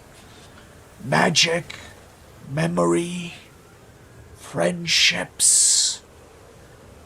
This prison is only another spell with missing grammar." And you see the walls rising, the walls that are around you rising and moving up as if rebuilding whatever structure was there before. And the last thing you hear this creature saying is, "Name the pieces, read the wound, and teach the door to remember how to open."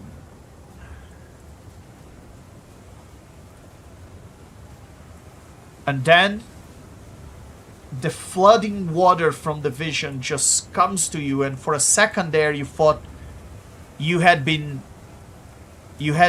swallowed by a tidal wave or a tsunami. But you open your eyes and you're still standing on top of that altar. And then you hear Susan speaking to you. Oh, everybody seems quite serious now. Is everyone okay? You all look a bit hungry, I must say.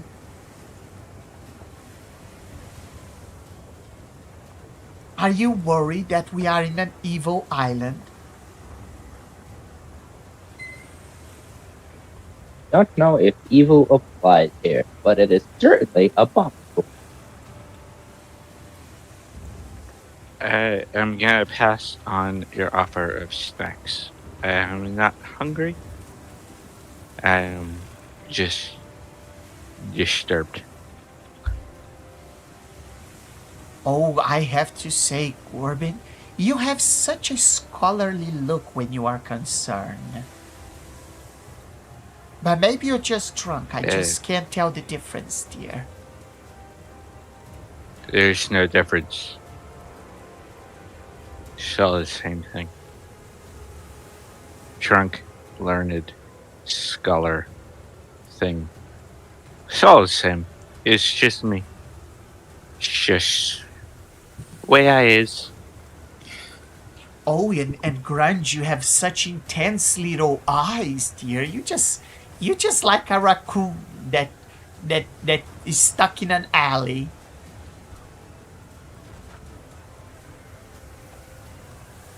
And even Red so. Hot. Oh, Red Hot, you look lovely, dear, and I admire your confidence,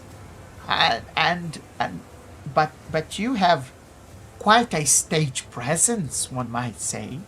Very commanding when you are all serious.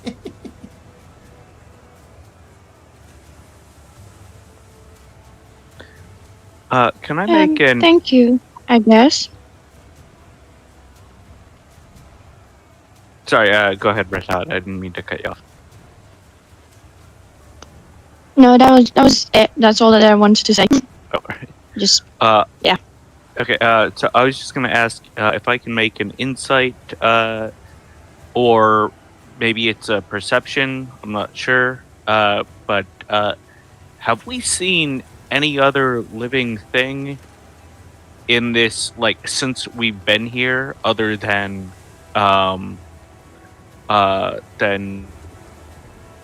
Susan? No, you have not seen any other living thing besides Susan and Doom, which by the way, they are in the same bucket. Right. Okay. I'd like to make an insight on Susan, just to like see if I can get a feel for her Okay, go ahead. intentions or Very well. her honesty or whatever. Very well. Not really sure what I'm looking for. I'm just looking very, very well at it. Because that's 24. And she's as you're staring at her, she seems she looks at you with a smile on her face. She says,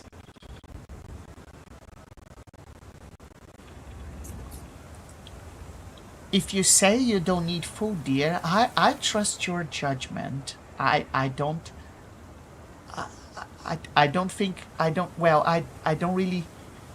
really think maybe you're not using the right ingredients to get to what you want to reach, but I trust your judgment, dear.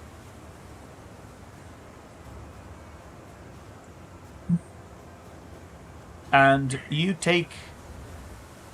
all you take from her is that she seems to be a motherly, warm lady that is desperately trying to connect to people. And I'd make the same insight check on Doom. Very well. And just his like general intentions. Just before this insight check goes Susan's up, been offering us nuts stuff. Sorry, go ahead. I just want to clarify something because it might affect the insight check. Legend, when the skull was saying to me, leave here and the hunt is still on, it was referring to this island, right? Yes. Yes. Okay. So, Doom's blue eye will now have turned to red. His eye that is not Vecna's eye. Okay. Just once again before the insight check is going in. Very well. Okay. So because you gotta roll- Susan you gotta has roll been either deception or perception. offering us nuts. Yeah. Oh. I rolled insight Yes. against Doom. Doom. I got a You 21. gotta roll either deception Oh, or okay. persuasion, whichever you prefer, Doom. I don't even know if Doom would be trying to hide anything right now. He's just very deep in thought, thinking over the imagery was given to him, trying to pick apart every word from every sentence. So I would imagine he's very I wouldn't even say even if he wasn't distracted, he wouldn't be trying to hide anything. So I'd imagine that this is probably just a free insight check on me, to be honest. I don't even think Doom needs to contest this. Very well. So.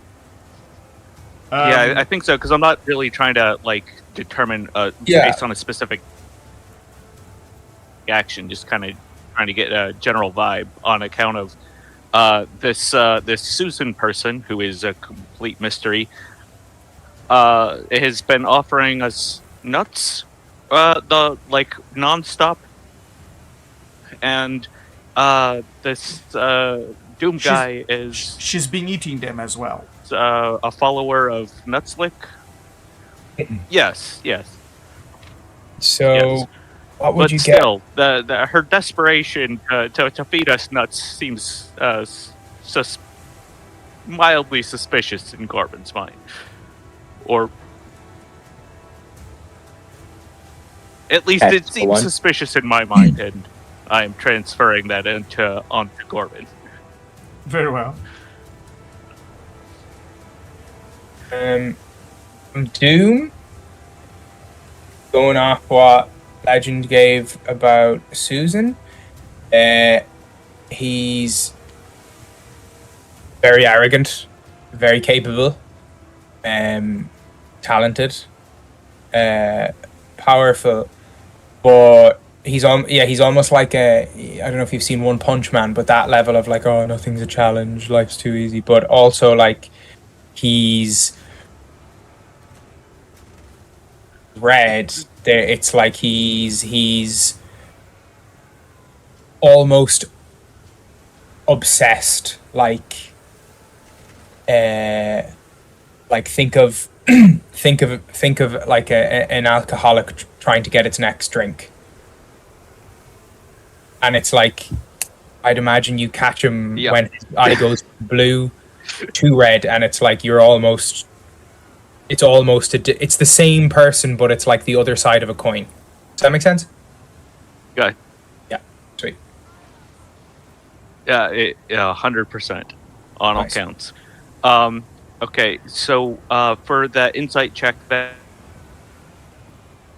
I guess first of all, it's just I'm assuming that I passed with the 21. Yeah. So I clocked that he's not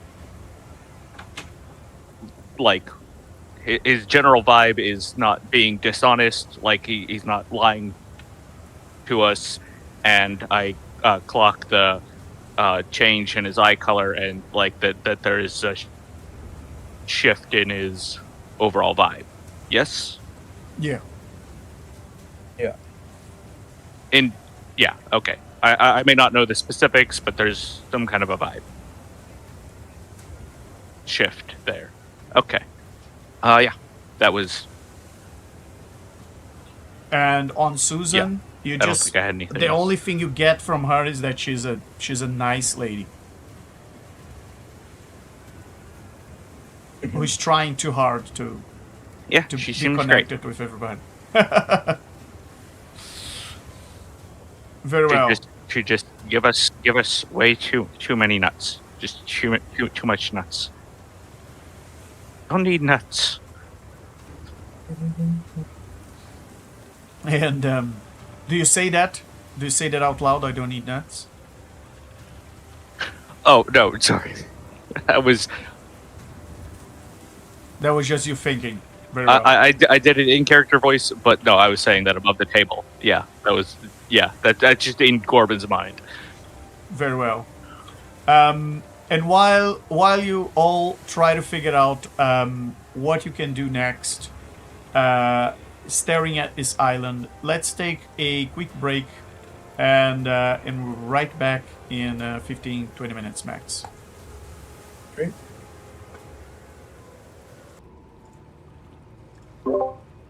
All right, is everybody back? Yes, indeedy. Yeah, I'm here. I'm back. Very well. Let me bring you back to the location. I hope you had some time to reflect about where you are, why you are here, and how the hell you can get out of here. Because that seems to be a common theme. And, well...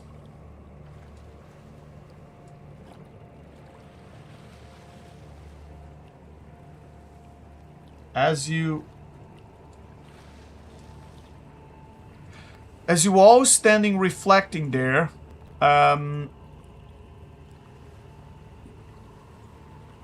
walking out of the water,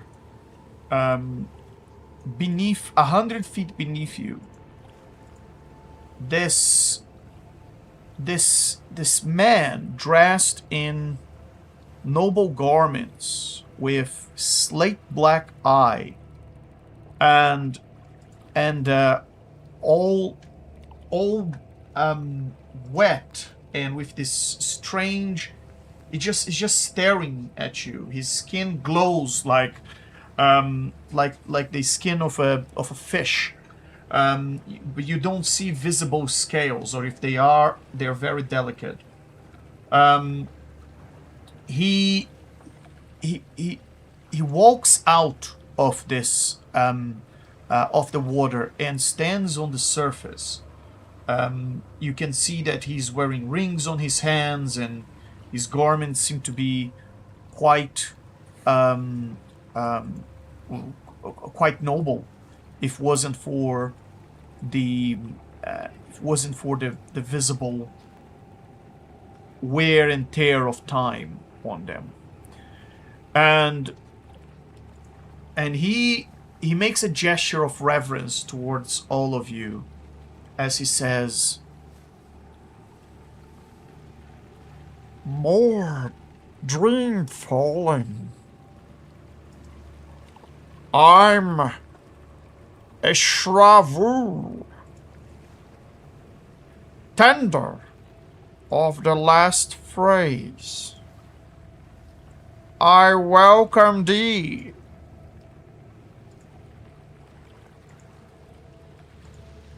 Oh my! Lots of people seem to be coming out of the water in this place. Maybe we shouldn't be in the surface at all. Maybe we should go under the water. It seems that's where everybody's coming from.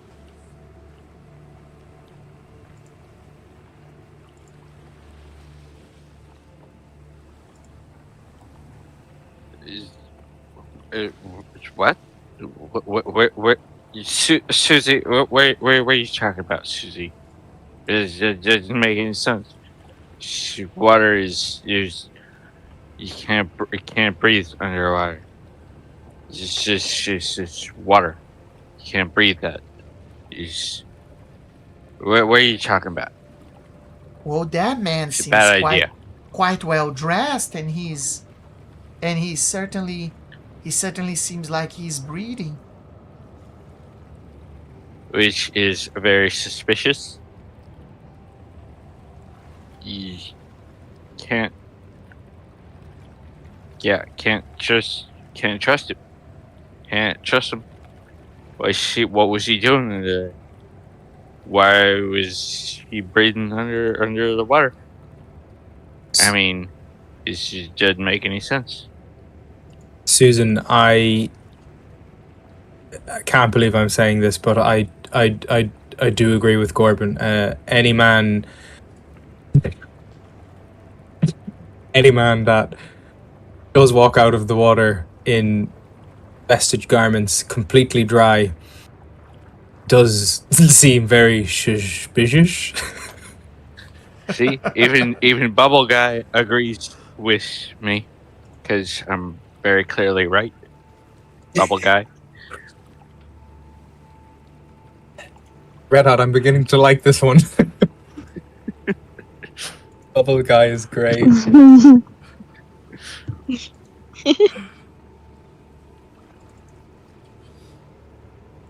And Go back?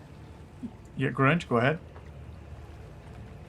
Oh, no, just seeing it for Drew's back.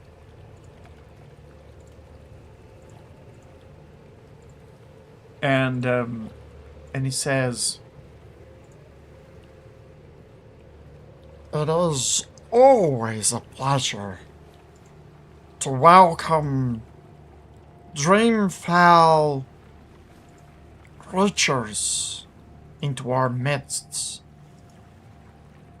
If you are here, then that means you have smelled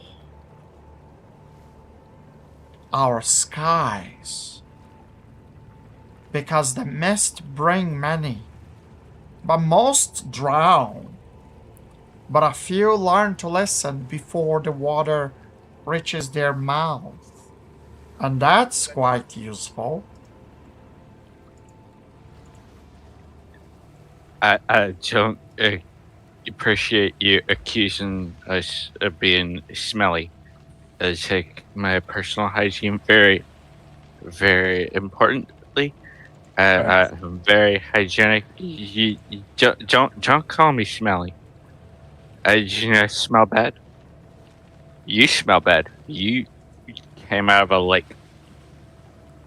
Sir, I can reassure you that the esteemed Corbin here does take his personal hygiene extremely seriously as his grammar and his vocabulary. And Doom turns to everyone else and says, I don't believe there's anything for us here. And I agree with Corbin. 3 times in 1 minute, I do not trust this person. And I think we better make haste. Yeah, you can't trust things that live underwater. It's why you can't trust fishes, because they live underwater all the time, and they never tell you how they don't drown.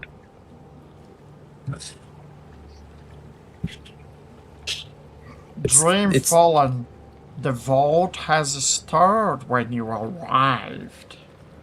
That means the prison has noticed you.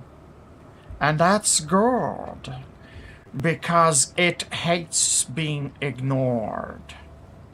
And with you here, perhaps it can move along with its inevitability.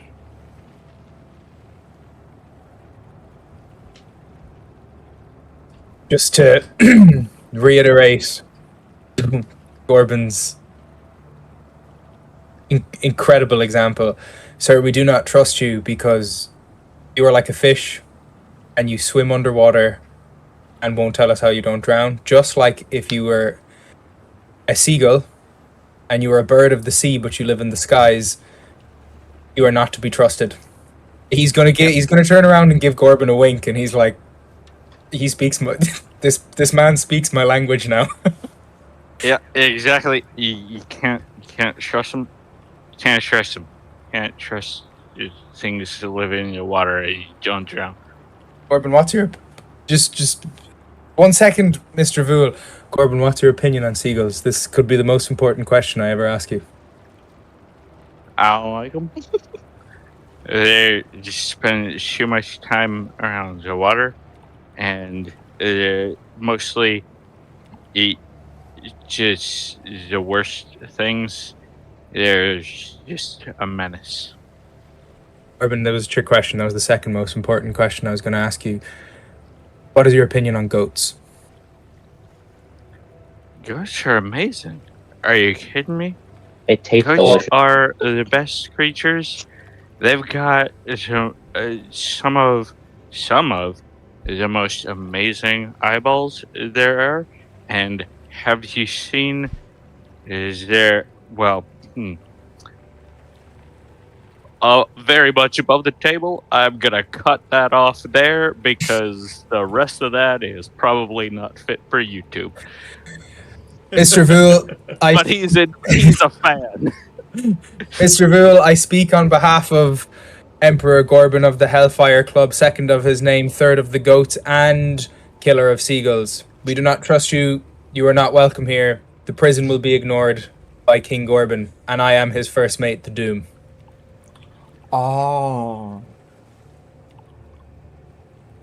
You don't understand. No. You don't understand. In here, you are in its house. You stand upon its mercy. You stand upon its vault.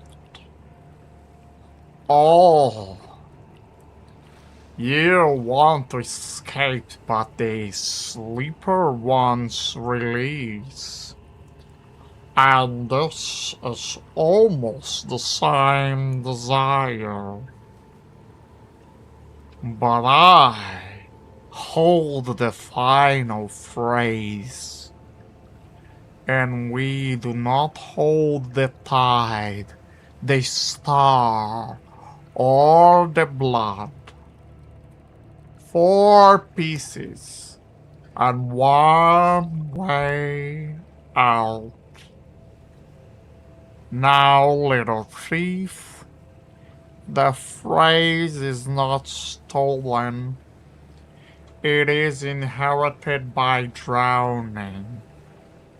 Drowning into the vault that is beneath us, beside us, ahead of us, where geometry is only how this land thinks. It is a pleasure having you here. And I can smell the strength that is trapped in you. But the door does not open for strength.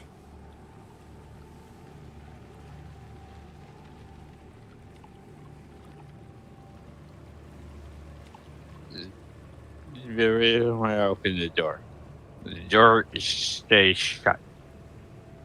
That's a good thing. keep it just shut. Keep it closed. You just go over there and just hold it closed. You'll be hold close. As you wish.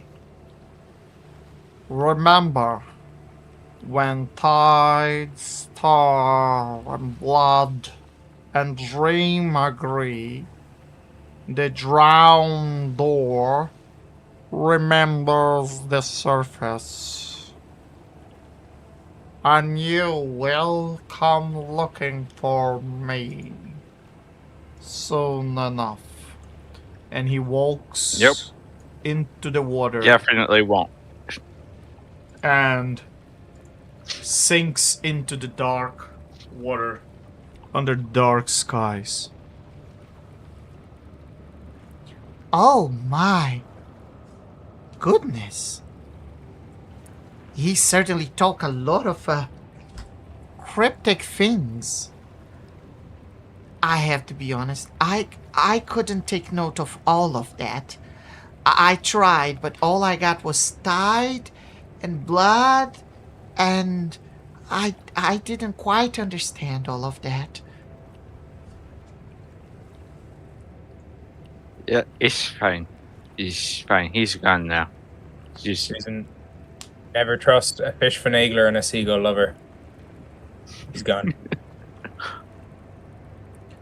Oh, I'm sure he had his reasons.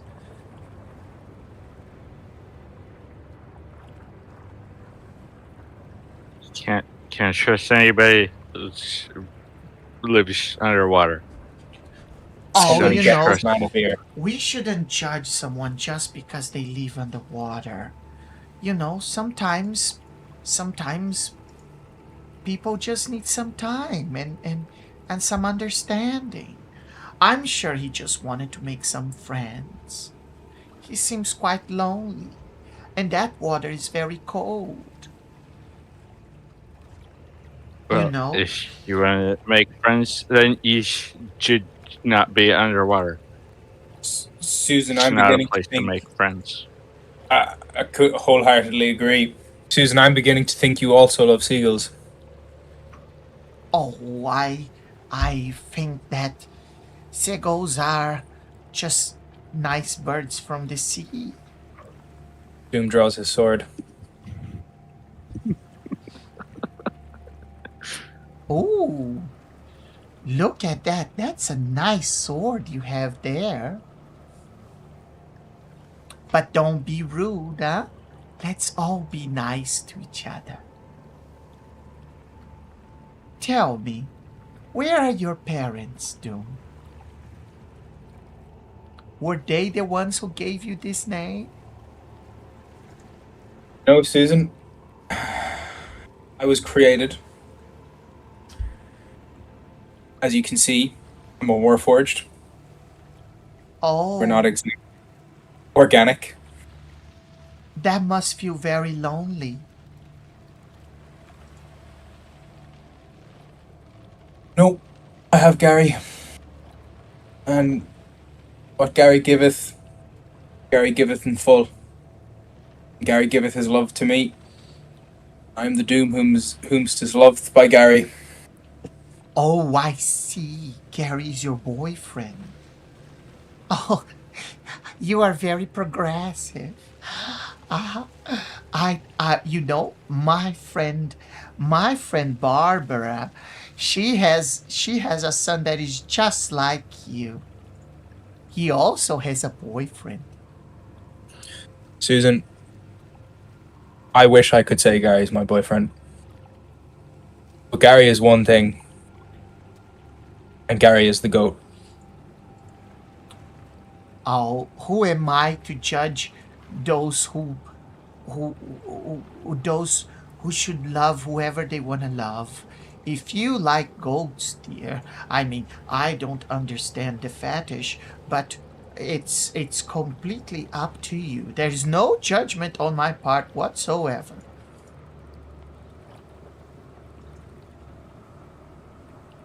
Susan, I could talk to you for hours about goats. Days. Months. Really? Some would say, Are there many Some would types say- of goats out there? oh, there's only one you need to be concerned about. But there's Yeah. mountain goats, there's tree goats, there's cliffside goats, there's water goats, who, just like Corbin stated, if they go underwater, they do drown, unlike these fish demons who won't tell us how they don't drown by living underwater. Absolutely, Two Did plus we two just is become best friends? Because I think we just became best friends. but I read a goats. book about infernal goats once. Grunge speaks what we would call the truth. Infernal goats are a special, devious type of goat, and not even frowned upon in the goat world because they're infernal. There's demonic goats, there's heavenly goats, there's clown goats, there's actually CEO goats, businessmen goats, the goats that make those incredible sandwiches on the corner stores of Waterdeep. They look like humans, but they're actually goats. They're shapeshifter goats who are quite skilled in the art of sandwich making. And then, Susan, there is Gary, who, I mean, God. Oh, that is so interesting. I was so ignorant about goats. I never thought there was such a rich diversity of goats. You know what, Susan? Absolutely. Corbin is the only person who I've met who is not ignorant to goats. And, Susan, we're going to teach you the way. Ooh. Would you And like the most me to... important thing to remember of all, they're all delicious. Rude. Draws his sword They again. taste amazing. It's a very rude thing to say. You ever had stewed goat? Amazing. I Of recommend. course, I have not. Nor would I. Because Oh, that would be improper. I have a recipe. Rabbits are pretty good too. I have a recipe for my grandma that makes this delicious goat stew. Well, Susan, I think your grandmother was nothing more than a rotten liar because goats cannot be stewed, they can only be worshipped, and that is what we would call a burn, Susan. And I think you should get in the water to cool that burn because, my goodness, if your grandmother could see you now, she would be laughing with me. Oh, Pretty sure goat's a pretty common thing people eat. I can Fairly see. popular from what I understand. Grange, I think he really likes goats, and we shouldn't be telling him about eating goats, perhaps. I can see he got a bit startled. Don't worry, dear. We are not going to eat any goats, okay? As long as you are around. I can see you are a bit sensitive about it. It's okay. We can understand you. I mean, It's a safe space over here. Throughout and our whole I'm not too speech, picky about ghosts, perils, spiders. So whenever Grunge starts talking about eating goats, Doom's just finger in his ears, la la la la la la. And she approaches Yeah. Red Hot and she says, "You know, dear, sweetheart, I'm starting to realize that all adventurers have their quirks, and they seem to like a lot of certain particular thing. Like Warbing has his drinking, and Grunge seems to like spiders, and Doom seems to be how they say homosexual towards goats, and that's very progressive, and you know, and I wonder, are the two of you also have some sort of quirks? Should I get myself some quirks? okay. I think I need to clarify. I do not like spiders. My God likes spiders, and therefore, I sacrifice people to the spiders in the name of faith. Oh, okay.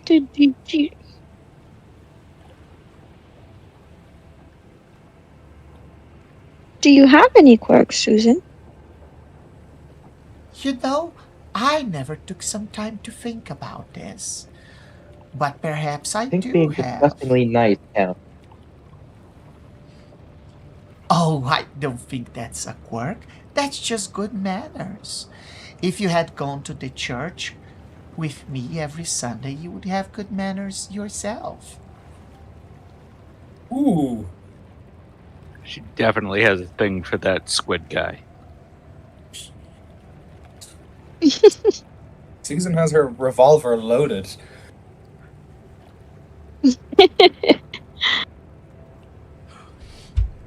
How about you, dear? Besides your stripper names, do you two have any quirk about yourselves? Oh my goodness. Susan with the flames. Yeah, Susan is very judgy. Oh, not at all. I am very accepting of all creatures of RNGesus. Everyone in his creation are welcome in his realm. Please, I'm not trying to be judgy. I'm very proud of I how guess, brave and unapologetical all of you are.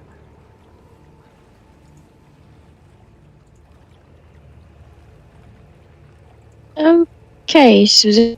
I guess, I don't know, keep your curiosity for yourself for the moment. Do you want to stay here and think about what quirks you have or might have, or do you want to get out of here? You know, Go down, you Red Hot. remind me of a girl that I knew from the book club. She was very charming, but the donations were always disappearing. And she used to always want to refocus our attention on something else because she never liked to talk about herself, you know. But it's okay, dear. We're gonna give time. And she winks at you. Was she a librarian? Is they're always sneaking away with the good all the best books, all the books you want to read, and hoarding them away from being able to be read. That, ladies and gentlemen, is a life lesson that everyone should abide by.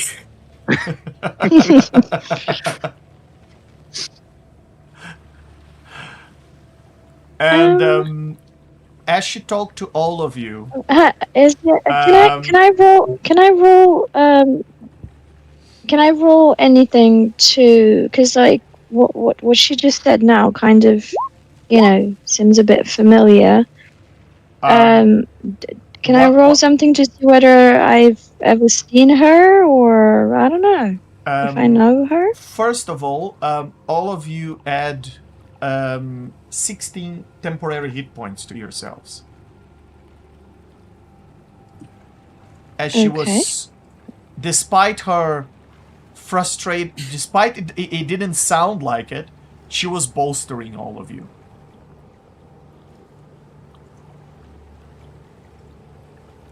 I definitely felt bolstered when she called me a homosexual that's into goats. Absolutely. Actually, Susan, that would require that I'm a homo sapien, which I'm not. I'm a construct. Second of all, it would be goat sexual. And third of all, I'm a goat fanatic. So fact check. Do you say that in character to her? No, but I've been holding on to that for so long. I needed to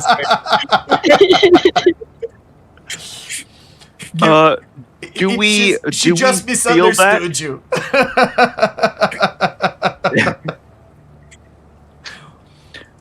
So do we actually feel that tangibly? Are we aware that we have been given this boost in hit points or temporary hit points? You do feel strangely bolstered by Susan, as if her presence somehow made you feel comfortable and uncomfortable at the same time. All right.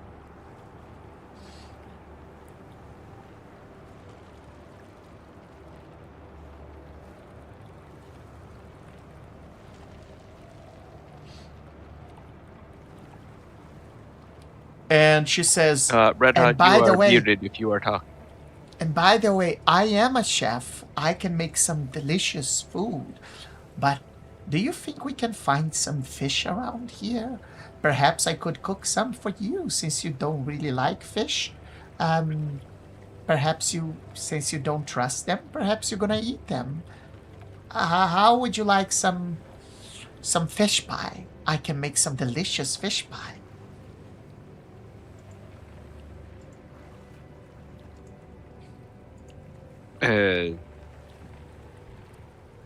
You know what? I think I'm gonna pass, but I'll leave that up to everybody else. I'm good. I'm good with I got my mug. You know. Yeah. So I'm gonna look for a bar. I'm also gonna pass. I can't get it. I thought I was the smartest, most capable person in the world, but I can't believe I never figured out how fish haven't told me how they breathe underwater without drowning. So I don't want those pesky things near my body. I also, as I said, I'm a constructed and I don't need to eat either, apparently, but I don't want the fish, Susan. God, this Doom is so hard to play. Oh my goodness.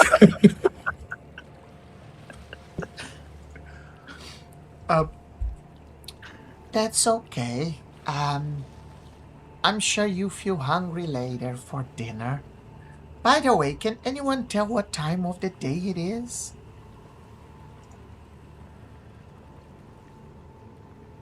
I don't even know where What would we you say are. the light level in the area is?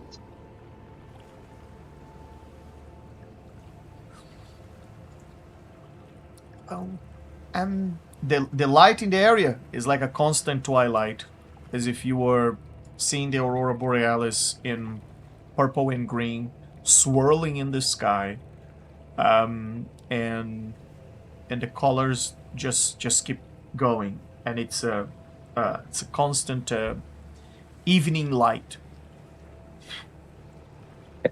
Then he will look over and go, night.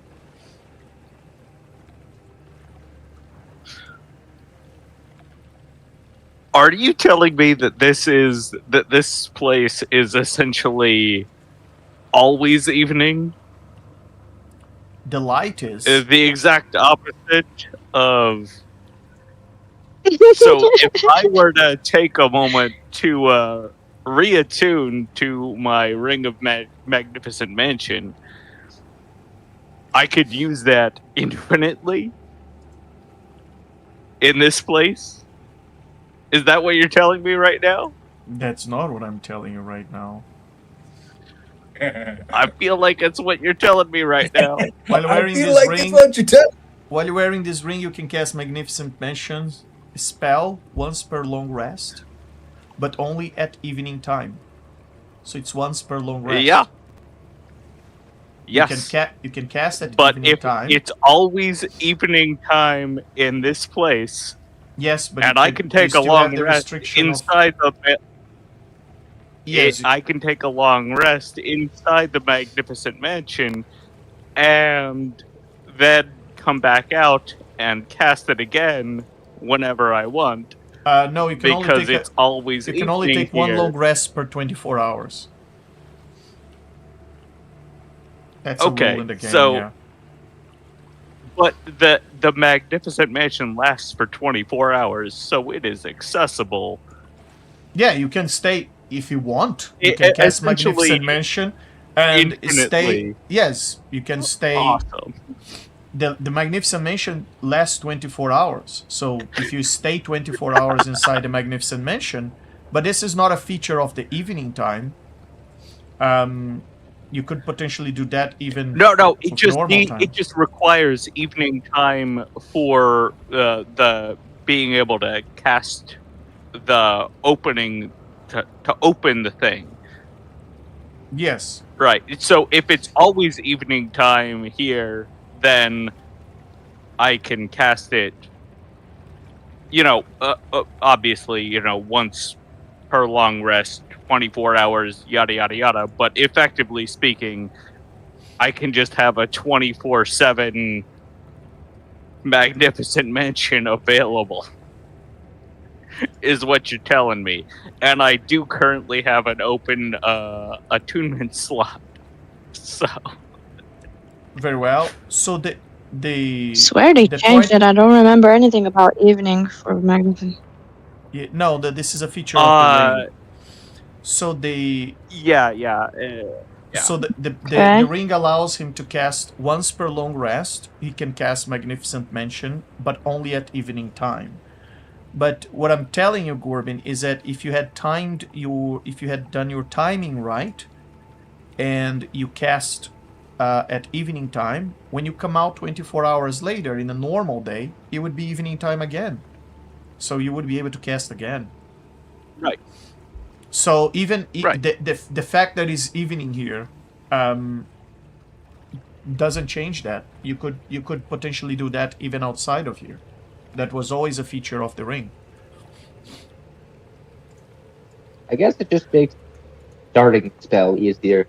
Yes, starting if the you- spell. You you know, can if you're start doing basically. adventure in the middle of the day. Yes. So the only difference that in here, it seems that you can cast that at any point. I'm not saying it's evening in here. Right, I'm saying the exactly. light That's is like what I'm evening saying. light. Yes. Right. Okay. All right. Sorry. That was the description I of the didn't lighting. mean to restart the. Yeah, because we've had the opposite of this conversation in a different campaign, and yeah. Yeah. Anyway, I'm not actually going to do that right now. just like that's an option because I think Yeah. I might do that. But again, that's the description of But the I'm not lighting, doing it right now. not the description of the time of the day. Just want to point that out. Okay. Very good. So, Oh, can Yeah. I make a check to... Can I make some kind of a check? I'm not sure exactly which kind of a check to, it would be to determine, exactly where we are in terms of, like, are we in the far realm? I want to determine, are we in the far realm? Are we in, like, some, like, pseudo far realm place? Are we in the material plane? Are we in... is there a check I can make to, there is a check you determine- can make to see if you are in the far realm. Just miss the step.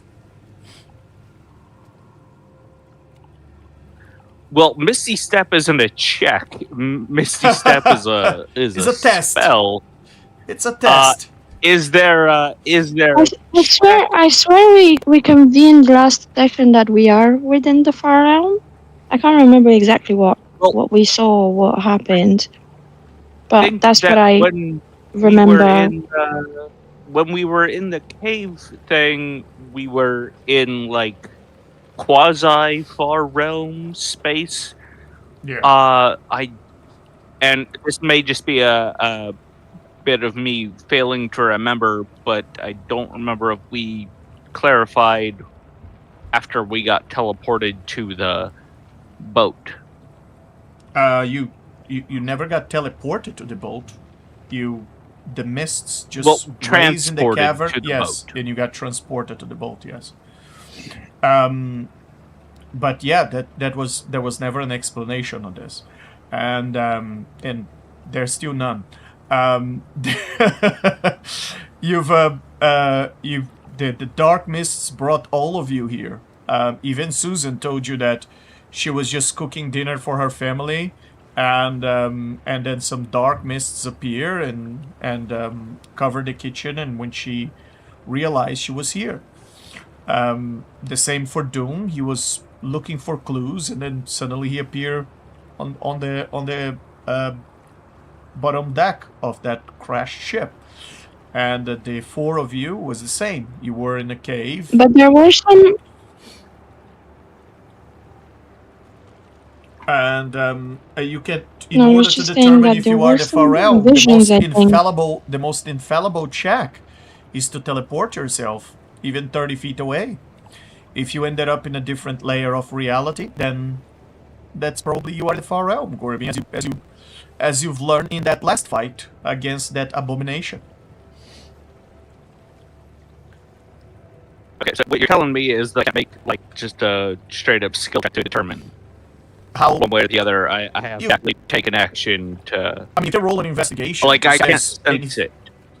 Yeah, there's Okay, a roll investigation. investigation to try to deduce from the environment if there's anything here that indicates that you are in the far realm.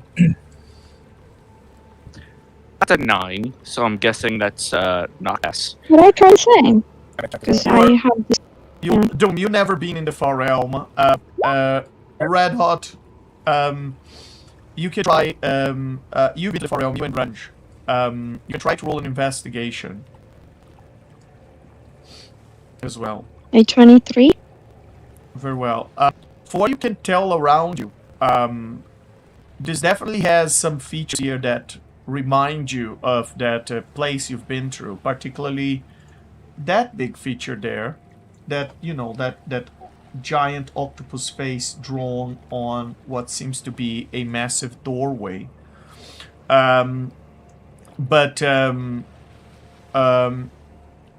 Besides that, there's nothing. Well, the environment here is weird, but there's nothing here that really allows you to deduce you are in the far realm or not. You could do the info check and just teleport, and that might land you in a different layer of reality if you are in the far realm. Well, that's kind of what I was trying to avoid. Because what I don't want know to why, do but next. I just really remember a conversation last session about the visions that we had with Cthulhu, and the fact that we Yeah, came you had to that the vision. conclusion Yes, that you we're had those not what we before. were anymore. Yes, you had dreams before coming to this place. Grunge had dreams Okay, with oh, I Walt, you had dream with Cthulhu. So here we didn't have any. Yeah, here you had the vision. Okay. Yeah. So Gorbin is, and I'm saying this above the table. Gorbin is currently thinking that like he's not sure if this is the far realm or not, but in the interest of getting back to where, you know, the book is that they're supposed to be studying, he wants to just plane shift everybody back there. Now,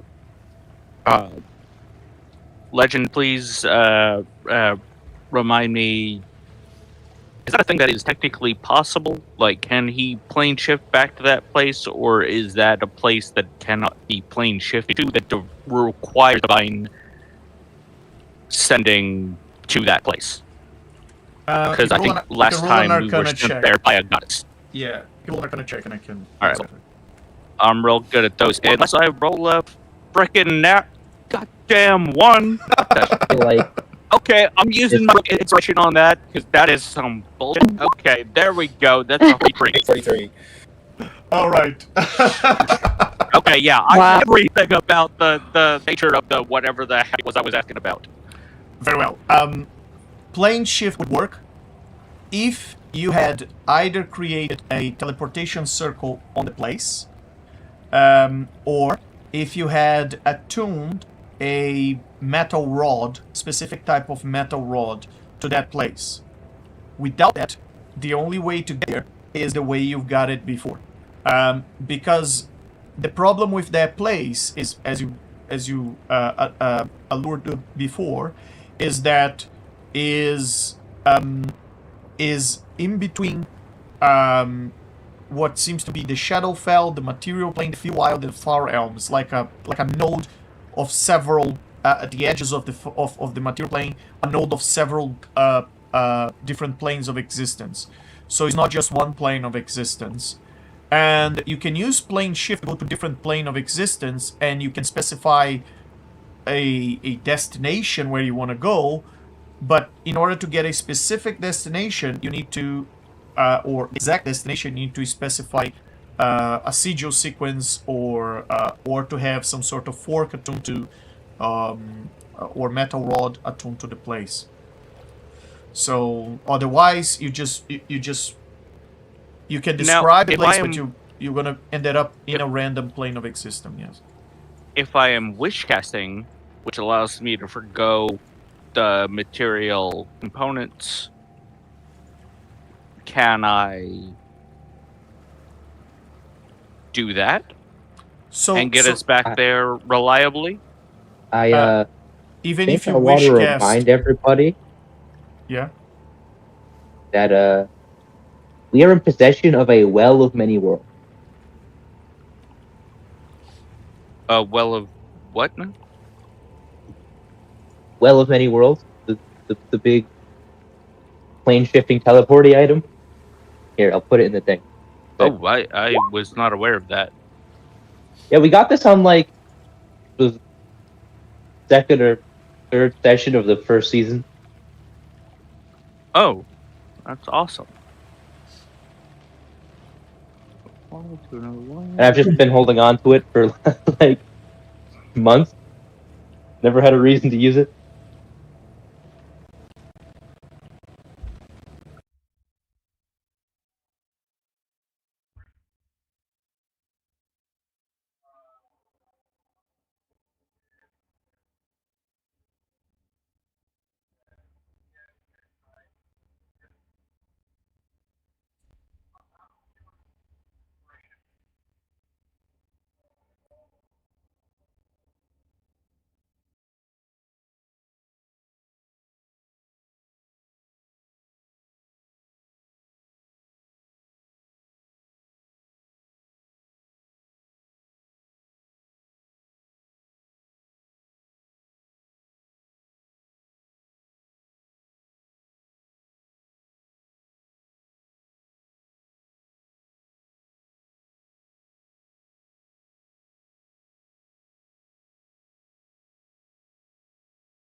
Looks like I'm seeing here the sentence. The DM decides where it leads, which I'm not feeling super great about.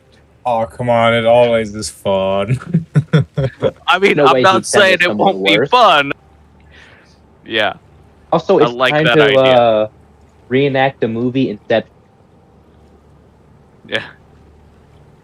Go deeper. Find your way out. Okay. All right. So now to back out of all the over the table stuff. Back into character. Okay. Okay. So all this is a lot of. Yep. Don't want any of this. Let's just get back to try to find our way back to the doing the back to where the book is. We gotta find the book again. That's our job.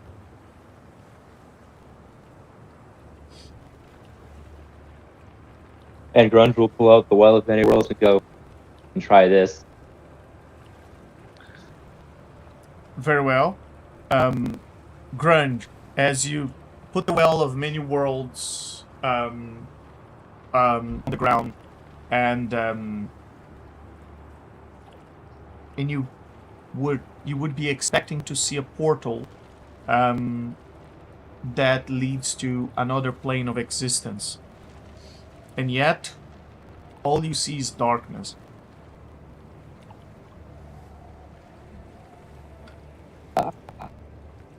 That's good. And maybe try it again. He'll roll it up and he'll throw it back out.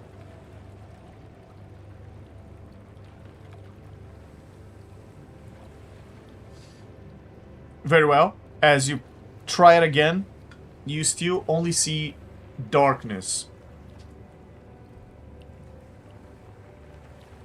It like drop something in there to see what happens. Sure. Or something. What do you want to drop?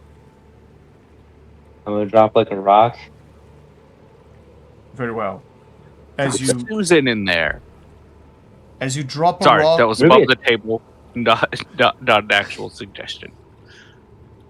you drop a rock. Wait, actually, I have an even better idea. Yeah. I reach into my hood and I pull out a frog. I drop a frog into it. Very well. And the frog falls on top of the cloth and doesn't sink into it. And you realize the darkness you are looking into it is just the obsidian darkness of the cloth.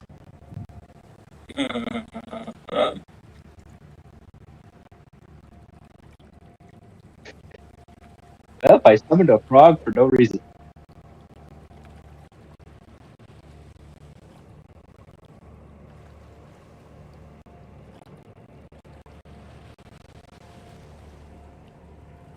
Let's scoop him up, shove him back in the hood.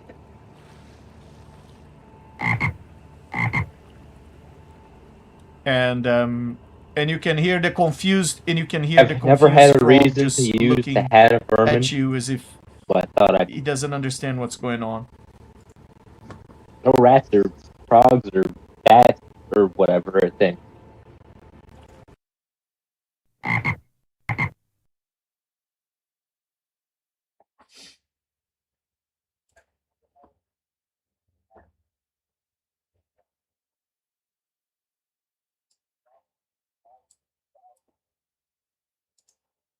So, Test portals. for those of you who are looking into it, you can roll investigation.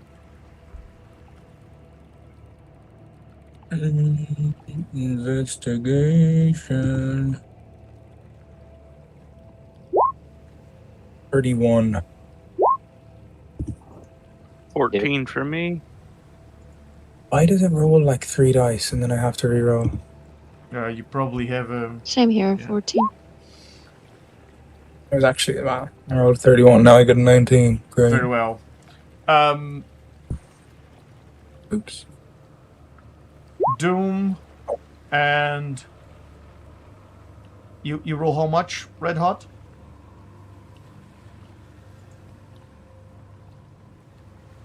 I rolled a 14, but then it.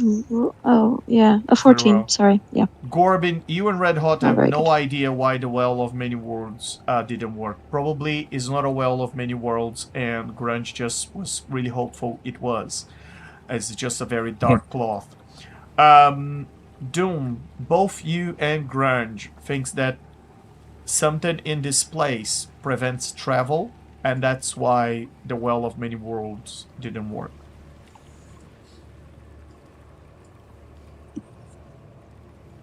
Okay, so you put a frog on a cloth, and that doesn't do a thing. Is that That's- your that's idea not- of a not really a picnic, thing. Grunge? Just saying, that's just a rude thing So- to do to a frog. Well, I don't know. He was saying he likes to eat goats. Perhaps he likes to eat frogs as well. Well, I'm not saying that frogs aren't tasty. I mean, you know, their legs in particular, they got some tasty meats. Cook them up right. Just a thing. Well, I'm sure whatever they spider I have a better lady, idea, Susan. whatever the spider lady of Grunge wants, I think we can certainly talk about over tea. So I think it's a great idea to have a picnic, Grunge. He's quick to look at her with disdain as he delicately folds up the thing again.